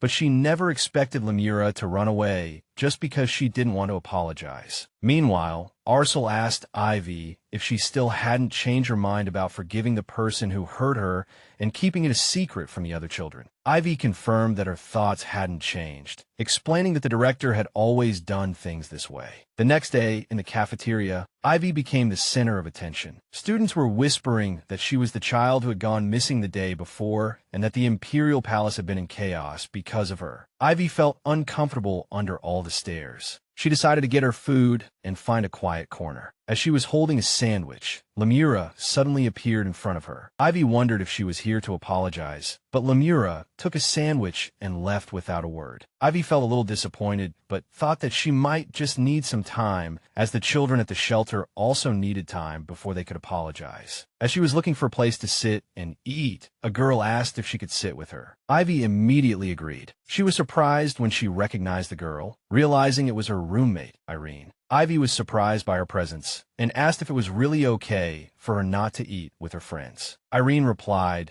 that she wanted to talk with her today because even though they were roommates, they didn't spend much time together. Ivy vehemently denied that this made her feel uncomfortable and apologized for unintentionally raising her voice, explaining that she couldn't help it because she was so happy. Irene said she understood and told her to eat first, as she looked hungry. In her mind, Irene thought that Ivy was just too cute. On the day of enrollment, Irene's friends were all curious about her roommate's identity, expecting someone of at least equal status. After entering the room, Irene was very impressed by it. Then she thought the view of the garden might be better from the adjacent room. When she entered the other room, she saw a small uniform hanging there. The small uniform left a deep impression on her. The southern region of the empire where Irene was born and raised, was known for its residents being slightly larger in build than those from other regions. The people from the southern region of the empire where Irene was born and raised were much taller and larger than residents from other regions. As a result, even though Irene was only 10, she looked more mature than her peers. Southerners tended to dote excessively on small children. Irene herself, as the youngest in her family, had always been deeply cherished, but perhaps because of this excessive doting, she became a troublemaker, to the point that her father once scolded her for putting Roman's second son in a hospital again. Her sister asked her why she did it, and after hearing that she had hit his face and kicked his crotch, Irene defended herself by saying that the boy had kicked her first and then lifted her skirt, so she had to make sure he would never think of doing it again. This confession sparked anger from her father and sister. Her father called for her eldest sister, Enos, and explained to her that if they beat him hard enough so he wouldn't dare show his face again and made sure he couldn't function properly, the problem would be solved. Irene was shocked by her father and sister's thinking. Her father noticed that she had been causing more trouble than usual lately, making everyone afraid of her. After a family discussion, they decided she needed a new environment. He gave her an acceptance letter to the academy. Her sister told her that she was the one who had submitted the application for her, which made Irene feel angry and betrayed. Her sister explained that she might feel like she lacked nothing, but she needed to have friends and a network of connections in the capital. Her sister replied that friends are connections, and entering the academy could kill two birds with one stone. Her sister reminded her that she was now 10 years old and must start acting like a member of the Terrence family. This meant having to fulfill duties for the family. For this family, which had accumulated immense wealth and power through trade, its children had to follow a precisely calculated path that matched their abilities and status. Her father reminded her that she hated having her name linked to rumors of being the crown princess, and this was a good opportunity to personally clear up the rumors. The rumors said that after attending a social gathering, she had set her sights on the position of crown princess, a suffocating position she wouldn't want even if it were given to her. For all these reasons, she came to the academy somewhat reluctantly. The scene returns to Irene's room, where she was staring at the tiny uniform, thinking that she would be living with a small child and that her roommate must be wonderful. Meanwhile, her friends noticed that someone had already occupied the room. When another one of her friends came in, she saw Ivy's simple clothes. Her friends wondered how a commoner girl dared to be Lady Irene's roommate. Then her gaze fell on Ivy. She heard a friend say that Lady Irene's roommate had arrived and looked very petite. When she learned her name was Ivy Alden from Ilum City, she was ecstatic about her cuteness and small size. But she maintained a neutral facial expression, then suddenly noticed how thin she was. Irene noticed Ivy's hair was also dry and wondered if these were signs of abuse she had heard about in stories. If so, she felt she had to help, so she asked if the orphanage she had stayed at starved the children. Ivy vehemently denied it, asserting that their director would never do such a thing and that she was really kind and wonderful. Irene was shocked that Ivy raised her voice, thinking she lacked basic manners, which made Ivy realize she might have said something wrong. Irene's friends intervened and scolded Ivy for raising her voice, demanding she apologize immediately. But Irene stopped them, saying she was the one who should apologize. She felt suffocated with so many people in the small space and decided to go out for some air. Her friends offered to accompany her, but Irene went alone, leaving Ivy behind. Irene thought to herself that she would apologize to Ivy later, but the next day Ivy went missing during the tour, and Irene didn't get a chance to explain properly. She felt guilty, thinking it was all her fault for not paying enough attention to her roommate. At this rate, she would never make friends in the cafeteria. Irene called out to Ivy, saying she wanted to apologize to her. She apologized for jumping to conclusions about the orphanage, explaining that she had heard bad rumors and misunderstood, and that she never meant to insult the people who truly cared for her. Irene sincerely apologized. Ivy told her that, to be honest, whenever people heard she lived in an orphanage, they always pitted her, and it hurt her feelings every time. The director had always done her absolute best for them. Irene wondered how much pain she had caused Ivy, thinking she might not be forgiven. But Ivy smiled and told her that she was the first person to ever apologize to her, and thanked her very much. Irene was deeply moved. Ivy also thanked Irene for the meal from yesterday. Irene was shocked and asked how she knew. Ivy told her that a staff member had told her that she had been frantically asking about her after hearing she was missing. Irene admitted she was really worried after she disappeared, afraid something bad had happened. She commented that Ivy was small and cute. This confused Ivy. Ivy thought to herself that she had originally thought Lady Irene was as noble and mature as a princess from a fairy tale. She realized she had this side to her as well. The two continued to talk and laugh for a while, until Luca and Arcel arrived. They suggested eating together. Ivy warmly welcomed Arcel. Luca asked for Irene's name, remembering she was from the Terrence family. Irene answered coldly, wondering if a formal introduction was really necessary. Luca noted that Irene's coldness was a lot like Arcel's, which confused Ivy, but she quickly noticed that everyone was looking at them. That evening, Ivy and Irene sat on their beds chatting. Irene reminded Ivy that tomorrow was the course selection period, and Ivy asked Irene if she had decided what to choose. Ivy replied that she was still thinking about it,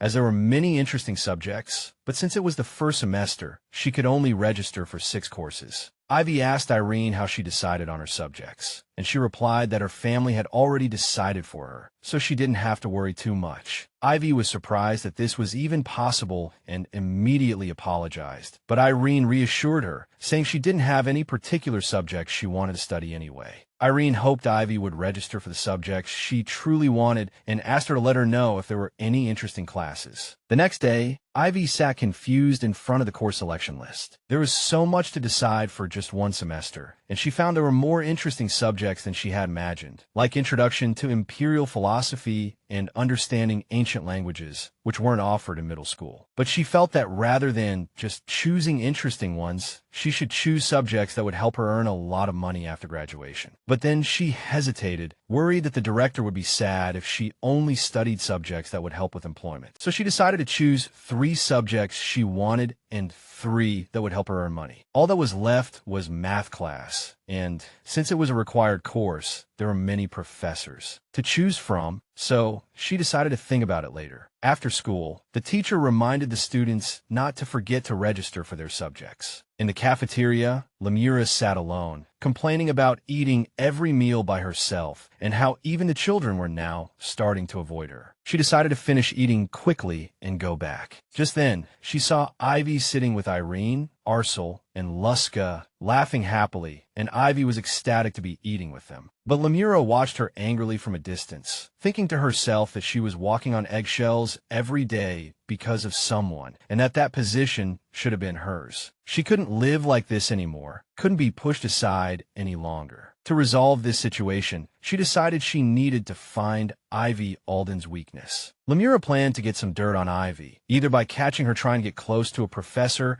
or by catching her bragging about her relationship with Lord Arcel or Lady Irene, as she was sure a commoner girl with no background would do so. After shutting her up, she would demand that she switch rooms with her, and then naturally build a friendship with Lady Irene. But as she was lost in her dream, she saw Ivy bump into someone and fall. Irene's friends looked at her with contempt, wondering why Lady Irene would care about this ugly orphan, thinking she should just treat her like a maid. Lamora felt this was going too far. She wondered to herself how Ivy could have no expression on her face, and if she had to endure this kind of bullying every day. Lamora observed the situation from a distance, thinking how stupid Ivy was, and that if it were her, she would have immediately told Lady Irene or Lord Arcel. But she quickly convinced herself that it was none of her business and that Ivy had brought it on herself. Then, Ivy was harassed again by the same girls, who snatched her bag and mocked that it only contained books. Ivy asked them to give her bag back, but they laughed at her angry expression. Lamora continued to listen to the situation as one of the bullies described Ivy as a lowly orphan girl. Lamora remembered how she used to bully Ivy and how she had insulted her with her words and actions and felt ashamed. The girls told Ivy that the biggest help someone like her could be was to just stay silent and not act above her station. Suddenly, Lamora called out to Ivy, telling her she had been looking for her for a while. She added that Lady Irene was also looking for her. Then she asked the girls what they were doing and if they were bullying Lady Irene's roommate. They of course denied it and claimed they were helping her after she fell on her own and returned her bag to her. Then they quickly left. Ivy thanked Lamora for her help, but Lamora coldly replied for her to save her thanks, saying she just couldn't stand the sight of her looking so pathetic. Lamora scolded her for staying silent, saying that's why the nobles would look down on them even more. Ivy explained that compared to the bullying in middle school, this was nothing, and that if she fought back, the girls would get angry again, and she remembered how the director had scolded the children, who threw stones at her. She added that she endured it because they were Lady Irene's friends. Lamora called her a fool, then warned her to watch out for those kids in the future, adding that if she continued to suffer contempt, it would reflect negatively on her too. Then she left. Ivy, holding her bag, felt happy, as it seemed she would be able to get along with Lamora soon, and she had one less thing to worry about now. Then she remembered that she hadn't registered for her subjects yet, and she still hadn't decided which math professor to choose. So she simply decided to choose the professor at the very top of the list, confident that they would all be wonderful people. When she went to submit her materials, the teacher told her to put them in the drawer, and wished her well in enjoying the classes that were about to begin. On her way back, she heard two students complaining that math was a required course. When they went to submit their materials, one of them was surprised to find that someone had registered for Professor Malia's math class. One of the students explained that Professor Malia was known even within the academy for his eccentric personality and extremely difficult classes. Her friend dismissed the possibility that someone had actually registered for his class, thinking it must be a clerical error, as no student at the Genius Academy could be unaware of the rumors. But soon the teacher scolded them for snooping on others' registration forms on the first day of school. The air was filled with excitement. Ivy told her friends that she was taking Professor Malia's math class and was in a good mood about starting the day with her favorite subject. As she walked to the classroom, she was planning the questions she wanted to ask the professor. But a few minutes later, she realized the classroom was farther than she had thought. It hadn't looked far on the map, and thankfully, she had left early. The classroom was located in East Hall, room 23, at the very end of the academy grounds. When she arrived, she felt the atmosphere of the building was slightly different from the main building. She wondered if she had come to the wrong place, as it looked a bit intimidating. But she comforted herself that the classroom was what mattered most. When she went inside, she found it empty, covered in dust and cobwebs. She wondered if she had entered the wrong room, and then she noticed something written on the blackboard. It was an announcement from the math professor, Malia, stating that anyone who wanted to take this class must solve 500 advanced math problems before the next class as a condition for attending. Ivy was shocked, as the next class was only 2 days away, and she had to solve 500 problems. But she quickly pulled herself together, thinking this was the level expected of an academy student, and decided she couldn't fall behind and would complete this assignment no matter what it took. Later, some students were talking about their first class when one of them bumped into someone. It was Professor Malia. The girl screamed and ran away in fear. Professor Malia sighed, complaining that these kids were all the same and had never learned how to apologize properly. He was tired of these rude children who weren't yet capable of keeping up with his class, but panicked just from seeing his face. Therefore, he intended to cancel the class for this year and focus on his own research. Then he walked into the classroom, wondering which bold fool had registered for his class. He found Ivy, who greeted him enthusiastically. He looked at her coldly and asked if it was the annoying brat. Professor Malia sternly asked Ivy if she had completed the assignment he had given. Ivy hesitantly replied that she had done it, but she hadn't been able to solve them all, as there was one problem she didn't understand. The professor laughed mockingly, said he knew it, and announced that class was dismissed because she hadn't finished the assignment and was not qualified to take his class. He ordered her to go back and cancel her registration for this course immediately. Ivy pleaded with him to wait and allow her to ask just one question, but he refused, saying the class was over and he was a busy man. Ivy sadly asked him if it was too much to ask, as she particularly wanted to ask for his guidance. The professor sighed and asked her what the question was. Ivy explained that she wanted to learn the formula used in the problem because she couldn't understand it from the book. He glanced at her solution and realized her problem-solving method was so concise it could be published in a textbook. He wondered if she had completed the entire massive assignment in this manner. The professor asked her why she claimed she couldn't solve this problem when she had solved all the previous ones so perfectly. Ivy naively replied that this problem was a completely different type. The professor flew into a rage, saying it was ridiculous and that both problems used the exact same formula. He then ordered her to sit down, saying he would clearly explain where she had made a careless mistake. He thought to himself that she had fallen into a trap just because he had slightly changed the format of the question. He began his explanation, telling her where she should have started interpreting the problem and how to properly organize the formula. He then wrote the solution on the blackboard, explaining that the answer came out simply. He asked her if she understood now, and Ivy enthusiastically replied that she understood perfectly and expressed her admiration for how simple the solution was. After the explanation, the professor felt a little giddy but covered it up by saying there was no need to make a fuss, as he was a professor after all. Ivy added that she believed she could solve the rest of the problems now. The professor commented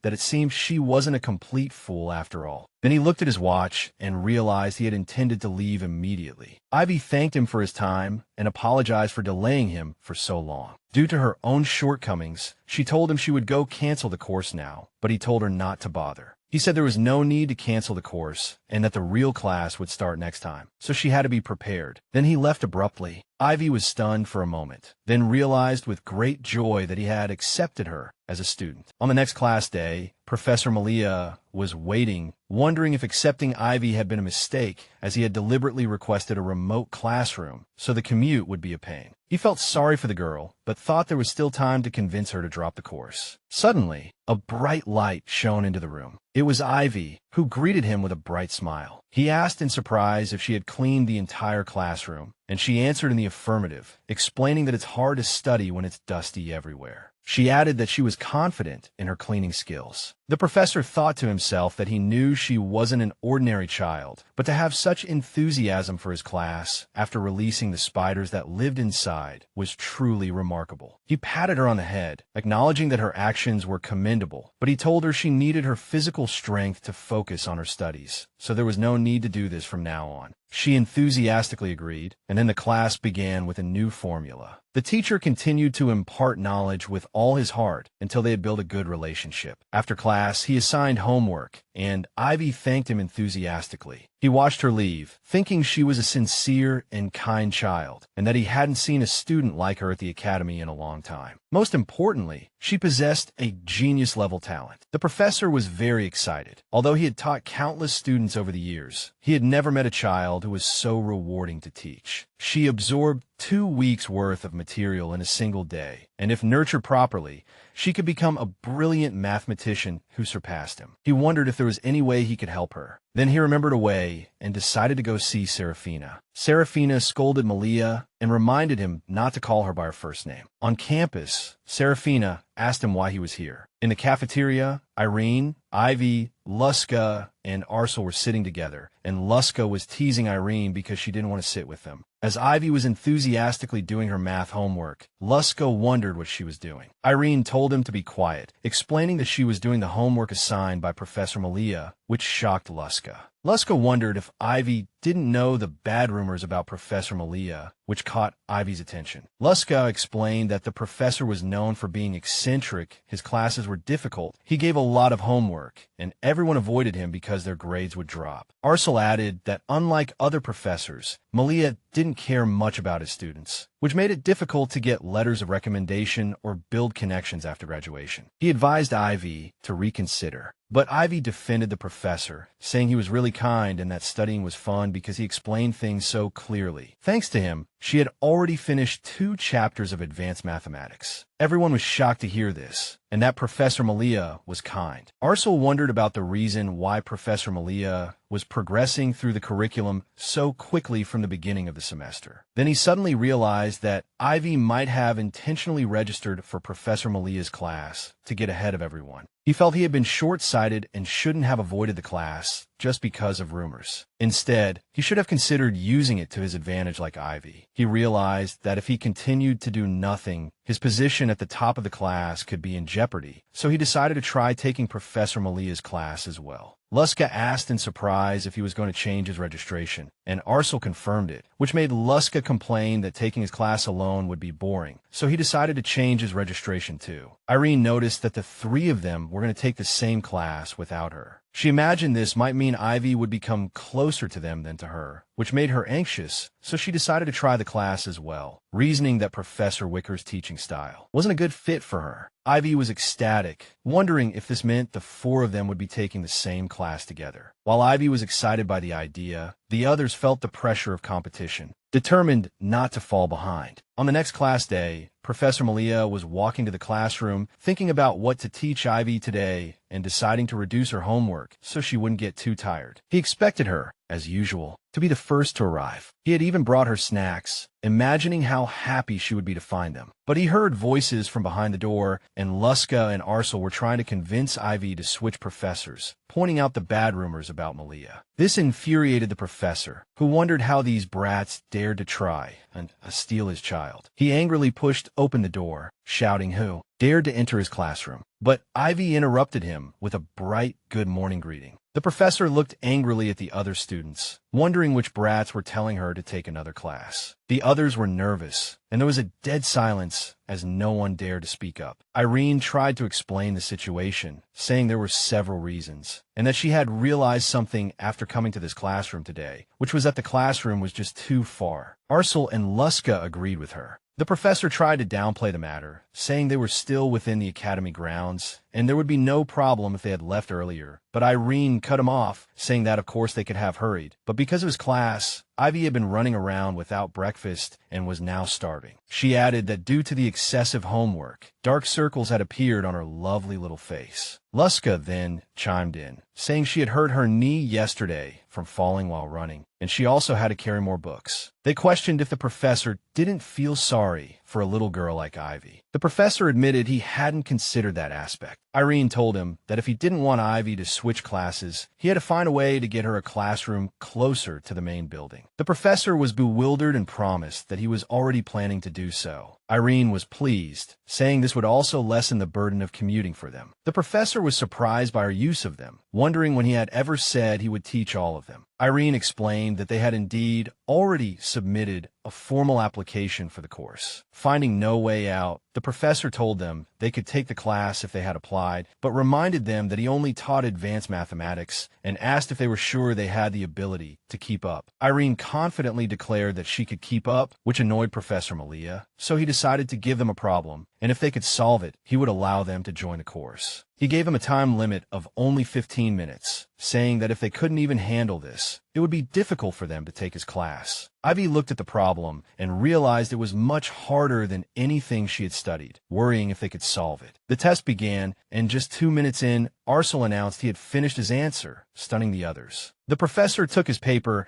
and was impressed by his neat calculations and perfect solution, admitting that he was indeed the son of Duke Kellen. The professor reluctantly announced that he had passed, and Arcel expressed his anticipation of working with him. 8 minutes later, Luska announced that he had also solved it. The professor wondered how he managed to do it. He asked him how he thought of using the tarsal formula here, and Luska naively replied that he had only studied up to that point, so he just tried applying it. The professor thought to himself that this lucky bastard had accidentally discovered a new mathematical formula, so he provisionally announced that he had passed, which made Luska very happy. Ivy looked at the remaining time and realized there were less than 5 minutes left, feeling worried for Irene. But Irene appeared calm as she wrote. Ivy admired her composure under such immense pressure and was sure she wouldn't fail, but internally, Irene was actually panicking, wondering how on earth to solve the problem. Earlier, Professor Malia was talking with Serafina. Serafina asked the professor what he wanted from her. Malia told her that he wanted to know more about the student Ivy Alden. He announced that he wanted to become her guardian, as she was an exceptionally bright and talented child who would follow in his footsteps to become a great mathematician. Serafina told him that the child already had a guardian, which angered Malia, who wanted to know who it was and if they were more outstanding than him. Serafina refused to tell him for security reasons, so Malia insisted he was better, being the greatest mathematician in the Empire, and demanded they switch roles. He asked her for the address, wanting to go and talk to the guardian himself, but she told him it would be difficult. Serafina reprimanded Professor Malia for his behavior and bid him farewell. She felt relieved to finally be rid of him and apologized to him in her mind, explaining that a guardian's identity is not usually a secret, but this time the situation was special. Elsewhere, the Prime Minister was talking to the Emperor, telling him that the time for the cabinet meeting was approaching. The Emperor noted that the Prime Minister had recently taken good measures in pest control. Meanwhile, Irene was feeling the pressure of the remaining time, wondering what to do and if she would be the only one to fail. She remembered a former teacher who had once asked her what to do when she didn't even understand the essence of a problem. The teacher had told her that she had mastered almost all the formulas, so there shouldn't be a problem she couldn't solve. But Irene admitted she was always confused about which formula to use. The teacher explained that this was precisely where skill came into play. Irene considered trying every formula she knew, believing she would eventually discover the solution. The teacher agreed that this was technically a viable method, but it was extremely inefficient. Irene realized she had already learned all the basic formulas. She decided that rather than sitting idly, she would try everything possible. She began trying formulas one by one at an astonishing speed. Luska and Ivy were amazed by her speed. Irene continued to eliminate incorrect formulas, and with only 30 seconds left, only one formula remained. Irene submitted her answer in the final seconds. The professor announced the answer was correct. The test was over, and Luska expressed great admiration for her extraordinary ability. Professor Malia noted that she had applied many formulas in a short time, although the method was extremely inefficient. But this was only possible if the mind operated at an abnormal speed, which was a typical trait of the Terrence family, known for producing many successful entrepreneurs. The professor announced that, as promised, they could all attend his course, but he asked them to promise not to bring any more students, as he couldn't handle any more. The professor suggested he would find a new classroom in the main building, which delighted the students. They then told the professor they were looking forward to his lectures. Luska was confused, and Arcel wondered about the sudden change, since they had passed the test perfectly. But soon Luska began to complain about the mountain of homework on the very first day. Irene told him to be quiet, as he was making it hard for her to concentrate. Luska mocked her, saying she was worse at studying than him, which led to a small argument between the two. Ivy announced that she had already finished her homework, which surprised the others. She explained it was thanks to the kind professor's teaching, and Arcel suddenly felt a pang of frustration. Ivy felt hungry and wondered why. Luska noticed this and suggested they go eat. In the crowded cafeteria, Ivy decided to have sandwich. Irene noticed that Ivy always ate sandwiches and asked if there was a reason. Ivy hesitantly replied that, honestly, it was because she didn't recognize anything else on the menu, and choosing a sandwich was easier than struggling with various options. Luska and Arcel intervened, wondering what they were waiting for and urging them to order. Ivy stood before the magnificent dishes, wondering if such food really existed. Ivy realized that while sandwiches were great, this was probably why no one else was ordering them. Ivy asked Luska and Arcel for the names of their dishes, wondering if she wanted to order the same. But she explained that she wanted to try something different and was also curious about the dishes they offered. Irene suggested ordering one of everything. Ivy was surprised by the idea, worried that a lot of food would be left over and that they might get demerits for wasting food. Irene reassured her that there were only 10 items on the cafeteria menu and that the two young men would always find a way to finish everything. The two young men felt like they had been played by Irene again. Sure enough, they were served a variety of delicious dishes. Irene asked Ivy which one she wanted to try first. Luska recommended a traditional Western dish, while Arcel suggested trying the herb butter lamb chops. As for Irene, she praised the southern berry fruit soup. Ivy struggled with which one to taste first. She decided to try Irene's dish, and Irene encouraged her to try it. As Ivy ate, she found it extremely delicious. It was the first time she had eaten food of this quality. Irene was delighted that it suited her taste and told her to eat slowly to avoid a stomachache. Ivy noticed that Luska had already eaten 2 plates. Luska tried to teach her something useful, claiming he was the weakest among them. He then pointed to Arcel, who had already eaten 4 plates, much to Ivy and Irene's astonishment. Arcel reprimanded him for pointing at people. The 2 young men continued to eat at an astonishing pace. Within seconds, the 2 of them had finished 8 plates. Luska asked if they wanted to order more, and Arcel replied that maybe they would. Luska then told Arcel that the Duke's sons had invited them for lunch tomorrow and asked if he would go. Arcel refused, saying it was annoying and that he would stay and eat with Ivy. Luska was angry, accusing him of abandoning him, saying he had only agreed because Arcel kept saying they needed to interact more. But Arcel replied that he felt more comfortable doing things his usual way. Luska condemned Arcel's claim of a usual way, pointing out that his recent behavior had been really strange, which surprised Arcel, who wondered if he was talking about him. Luska enthusiastically confirmed his words, reminding Arcel how long it had taken for him to become comfortable with him personally. He added, wondering why he was now suddenly choosing to spend his time with someone else, without even his company. But Luska corrected himself with a sly smile, claiming that perhaps he understood the real reason behind Arcel's behavior. Arcel became even more confused and asked what on earth he understood.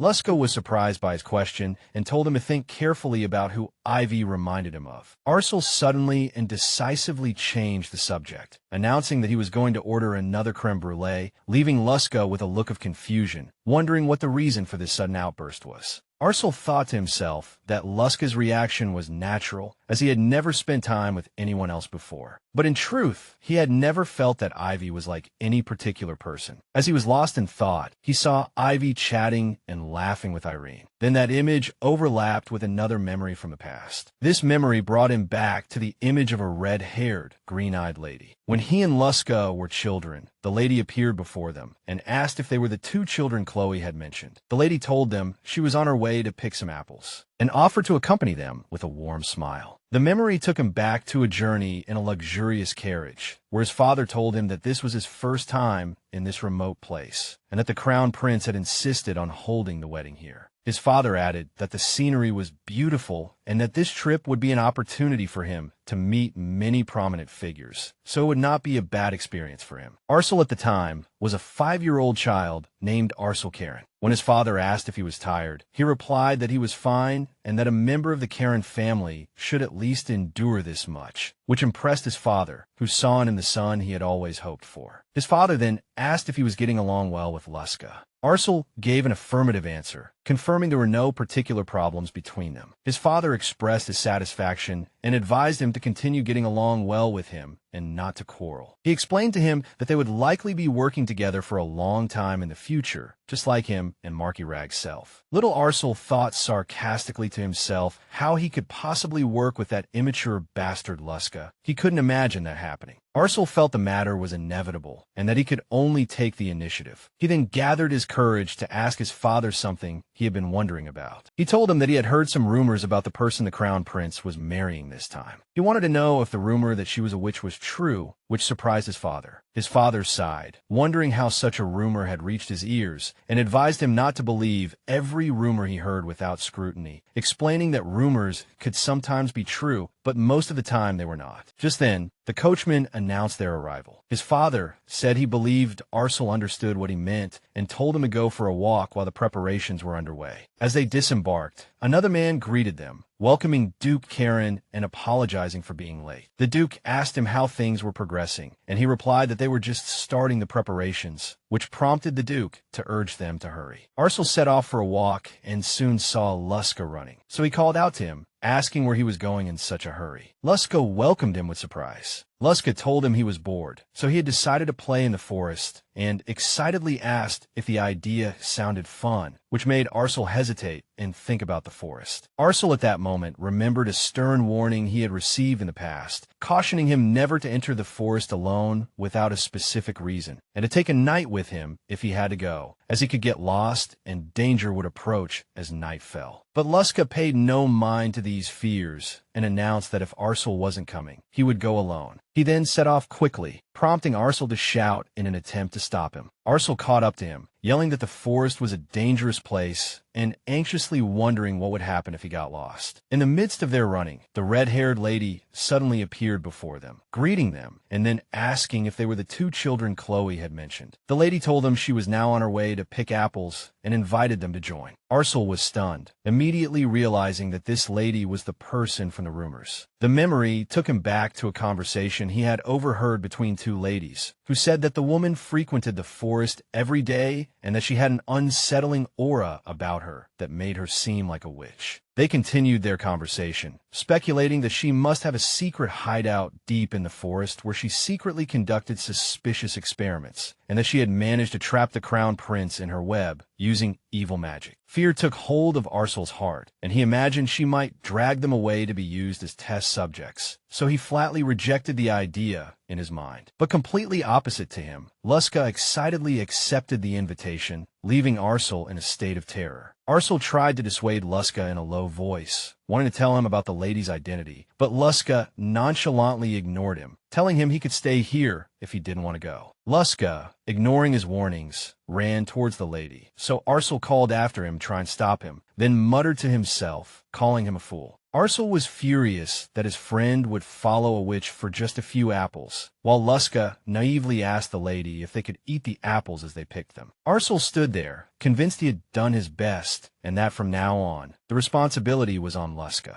But he soon hesitated again. If he just left him like this, he might become a victim of black magic, and there would be no one to help him but himself. He remembered his father's words, advising him not to quarrel with Luska and to continue getting along well, so he felt resentful about the situation. Arcel sighed, complaining that this was really a pain. Arcel decided to follow them from a distance, determined to intervene immediately and rescue Luska if the witch did anything suspicious. But he was surprised to find they were already far ahead of him. So he quickened his pace to try and catch up with them and heard them talking. Arcel noticed something strange. Even though he was running as fast as he could, he felt that the distance between him and them was constantly increasing. Fearing he would lose them completely, he increased his speed. But his foot suddenly slipped on the edge of a slope, and he was startled for a moment. Arcel fell in pain, and when he tried to get up, he realized he couldn't move, wondering if he had broken something. Suddenly, he heard Luska calling his name, and when he looked up, he saw him and the lady looking down at him anxiously from the top of the slope. The lady looked at him gravely, realizing his injury looked serious. To his surprise, he saw her gracefully walking down, which terrified him, wondering what was happening, and the thought that she might use this opportunity to capture him flashed through his mind. As he sat on the ground, clutching his injured leg, he felt completely helpless as he realized he couldn't escape. As she approached him, he desperately yelled in her face, telling her to stay away and calling her a witch. Arcel loudly warned her, announcing that he was the son of Duke Karen and threatening to tell his father if she came any closer. But she didn't stop, so he screamed in panic for her not to come near and squeezed his eyes shut, trembling with fear. As he covered his face with his arms, waiting for the worst, a bright light enveloped the place, much to his astonishment. He opened his eyes to find her kneeling before him, her hands glowing with a warm light, gently touching his injured leg. She told him with a kind smile to look, that everything was all better now. Arcel looked at his leg in amazement and saw that the wound had completely disappeared. He wondered if witches also possessed this kind of power and concluded that her real goal must be something else. So he gathered his courage and asked her directly what she wanted, but she seemed surprised by his question. Arcel insisted that she had healed him because she wanted something in return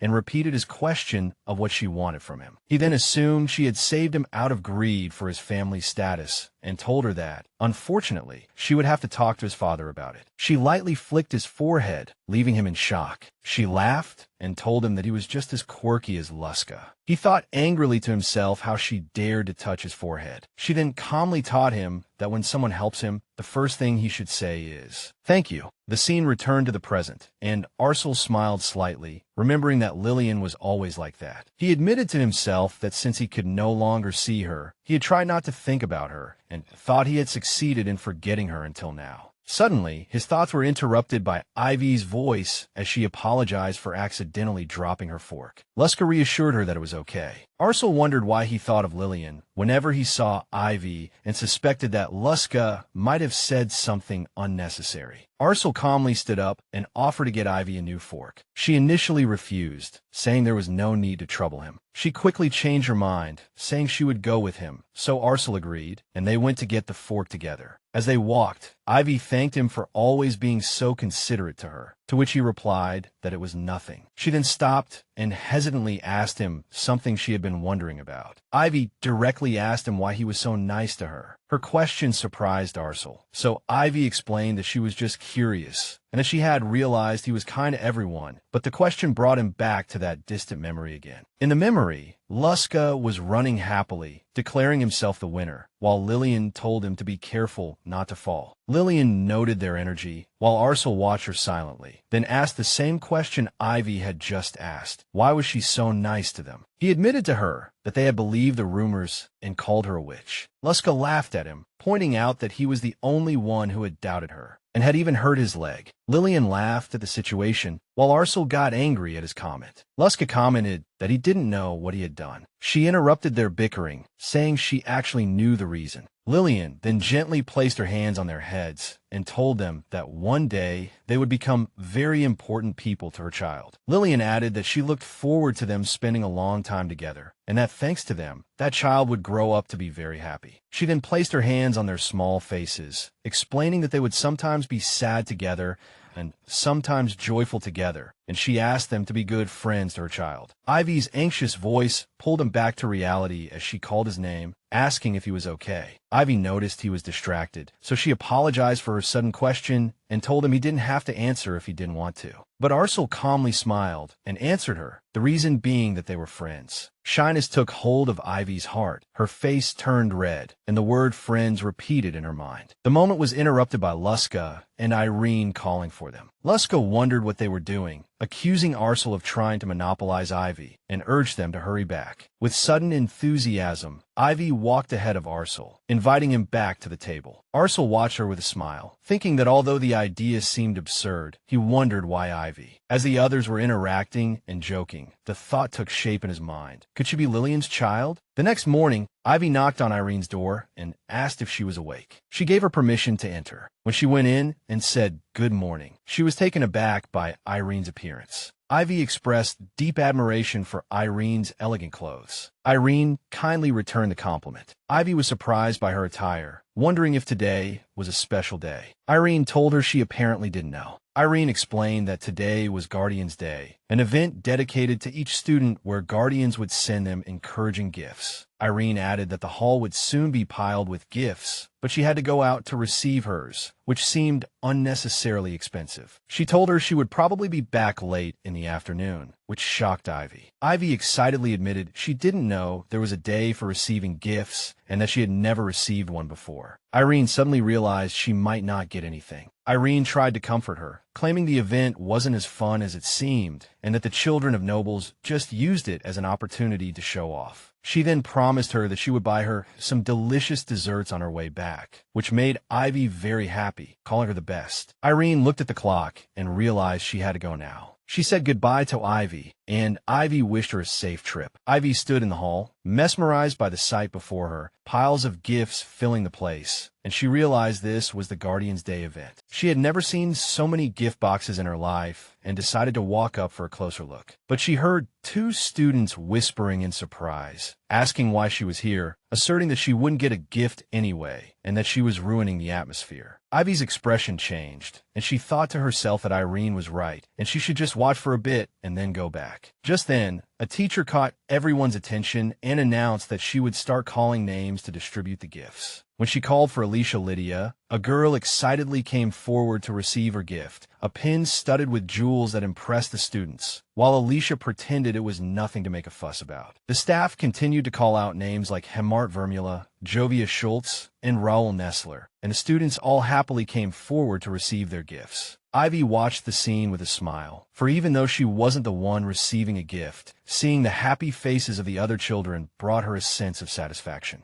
One of the girls announced she was going back to her room to open her gift, and as Ivy watched her, she heard two other students whispering mockingly, concluding that the girl must not be confident in her gift since she was hiding, and that it was probably cheap. Ivy was touched by these words, wondering if the girl was ashamed because her gift wasn't expensive, as she thought to herself that if it were her, she would be happy to receive anything. She felt it was time to go back now, especially since she had to prepare for tomorrow's class. As she turned to leave, she suddenly heard a staff member call out the name Ivy Alden. Ivy stopped in her tracks, thinking she must have misheard, as there was no way her name would be called. But the staff member repeated the inquiry, wondering if Miss Ivy Alden was not present. So Ivy quickly stepped forward and announced her presence. The staff member handed her an elegant pink gift box, asking her to accept it, and Ivy felt her heart pound. She wondered in amazement if this gift was really for her. It was the first time she had ever received a gift so thoughtfully wrapped, and she felt as if she were in a fairy tale. She excitedly wondered what kind of gift was inside and decided to go back to her room to open it carefully. But on the way, she was stopped by the voice of a girl calling her name, and when she turned around,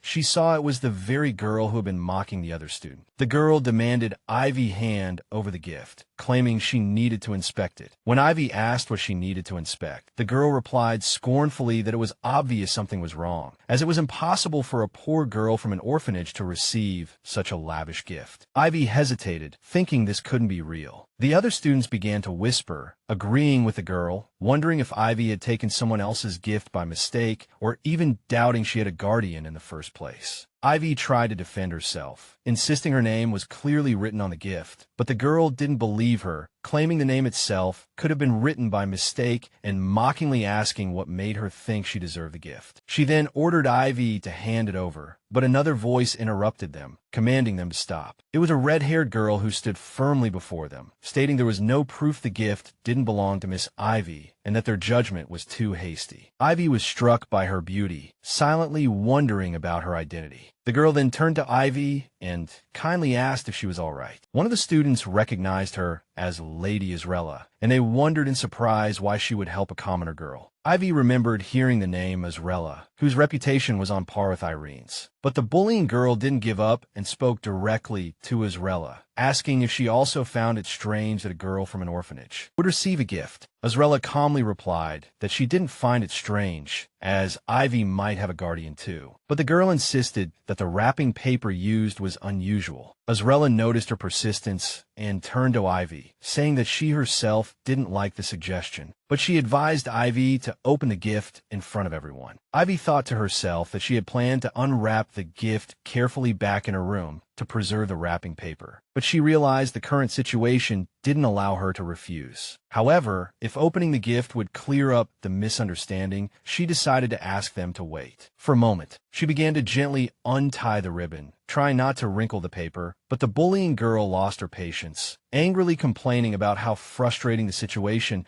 was before snatching the gift from her hands and yelling at her to stop wasting time. Ivy fell backward as the wrapping paper was violently torn to shreds. The girl said with a mocking smile that she was right, and the gift's shabby state indicated that it was indeed for Ivy. She continued to taunt that one couldn't expect a girl from an orphanage to have a decent guardian anyway. Then, she picked up the small wooden box and sighed with disgust, claiming it looked so dirty she didn't even want to hold it anymore. She then contemptuously threw the box at Ivy, declaring she could have it back. The box opened in midair, and a black ball fell to the ground. Ivy sat on the floor, watching the ball with tears in her eyes. The other students began to whisper, curious about what the gift was, guessing it was just a rock. Two students laughed at the situation, one wondering if it was really her gift, to which the other replied that it was perfectly suited to her level. The bullying girl continued her mockery, finding it amusing and wondering where one could pick up such a stone, while another suggested it might have been picked up from the orphanage's yard. Isella walked over to Ivy and asked if she was all right. She admitted to herself that she hadn't expected things to get this bad. As the bullying students laughed, Ivy, sitting on the floor next to the stone, clenched her fists. Ivy interrupted them, telling them that throwing the gift was crossing a line. Ivy stood up, picked up the ball, and declared loudly that while the gift might be worthless in others' eyes, to her, it was a precious gift from her guardian. As soon as she finished speaking, the black stone in her hand began to emit a dazzling golden light. Ivy was completely surprised, wondering to herself what the light was and how the stone could be glowing. The other students were stunned, wondering what was happening and admitting they had never seen such a sight before. Suddenly, a student recognized the stone and screamed that it was a magic stone. A book had once explained that magic stones were mysterious stones containing magical power, regarded as precious treasures. Since ancient times, due to their rarity, magic stones exhibited different effects depending on their size and type,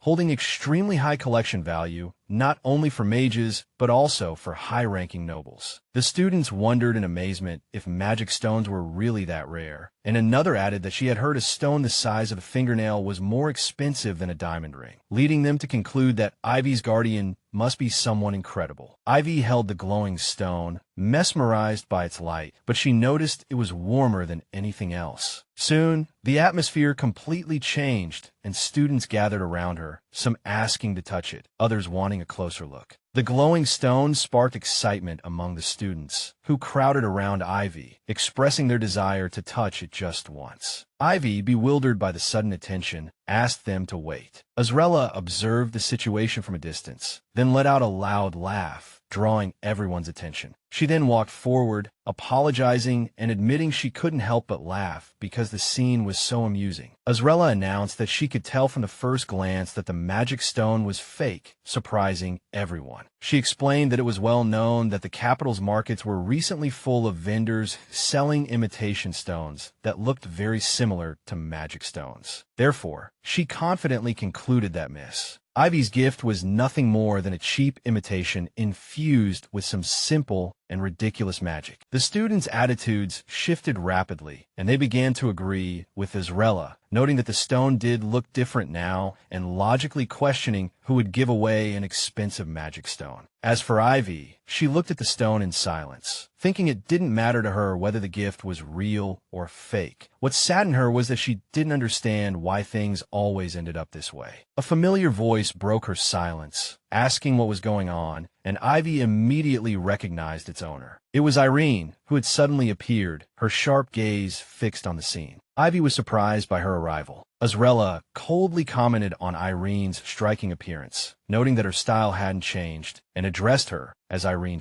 The encounter reminded Isella of the past, a time when she was hailed as the flower of high society, the object of every girl's envy. She was enjoying her status at a party she was hosting until that person's arrival was announced. It was the first appearance in high society for the youngest daughter of the Tyrant family, and she stole all the attention at the party. Isella had the others make way and, as the party's hostess, welcomed Lady Irene. As a symbol of welcome, she offered her a small gift, but she noticed the table was already piled high with gifts for Irene. So, she condescendingly offered to clear away the humble gifts and presented her own, a pair of shoes. Isella boasted that the shoes were a new design from a famous shop, with only 3 pairs in the entire empire, a treasure not easily obtained. The other girls praised the gift, while Isella told Irene not to feel embarrassed about accepting it. But Irene calmly replied that she was wondering why the shoes looked familiar, as they were very similar to a pair she had bought 3 months ago. Isella was shocked, so Irene added that the style was already considered outdated in the South. Isella couldn't believe what she was hearing, insisting the designer himself had told her otherwise. The students whispered about Irene's audacity in dealing with the arrogant Isella, expressing their desire to get closer to her. As for Isella, she was burning with rage, thinking it wasn't enough for Irene to show up late and steal her thunder, but she had to humiliate her as well. Isella contemplated everything she hated about Irene, from the look in her eyes that made her feel like Irene was looking down on her, to her flawless, reserved demeanor. She admitted to herself that she didn't like Irene at all, and even now, appearing at this crucial moment, she had done nothing but ruin her plans once again. Isella strode confidently toward Irene and told her in a pretentious manner that she believed Lady Irene had fallen into a simple misunderstanding. Irene replied coldly, asking what misunderstanding she was talking about, then demanded she explain exactly what was happening here. Isella tried to justify her position, claiming she was merely trying to maintain order while Miss Ivy was causing a commotion by showing off a fake magic stone. As if it were real, Irene slowly repeated her words, asking if she was saying it was a fake magic stone. Isella laughed mockingly, saying it seemed logical that since Lady Irene hadn't been in the capital for long, she naturally wouldn't know about the matter. Isella continued to explain that imitation magic stones have been widely circulating in the market recently, and despite this, Miss Ivy was stubbornly insisting her stone was real. She then sighed dramatically, adding that rumors were already spreading about Ivy's disrespect toward nobles, and as her classmate, she couldn't stand by and watch such behavior. Irene looked sharply at Isella, telling her that the truly ignorant one here was her. Isella was surprised by her words, so Irene asked if she had forgotten that she was a member of the Tyrant family. She explained that her family not only handled most of the magic stones sold at auctions, but she had also received extensive training in the family business since she was a child. Therefore, she asserted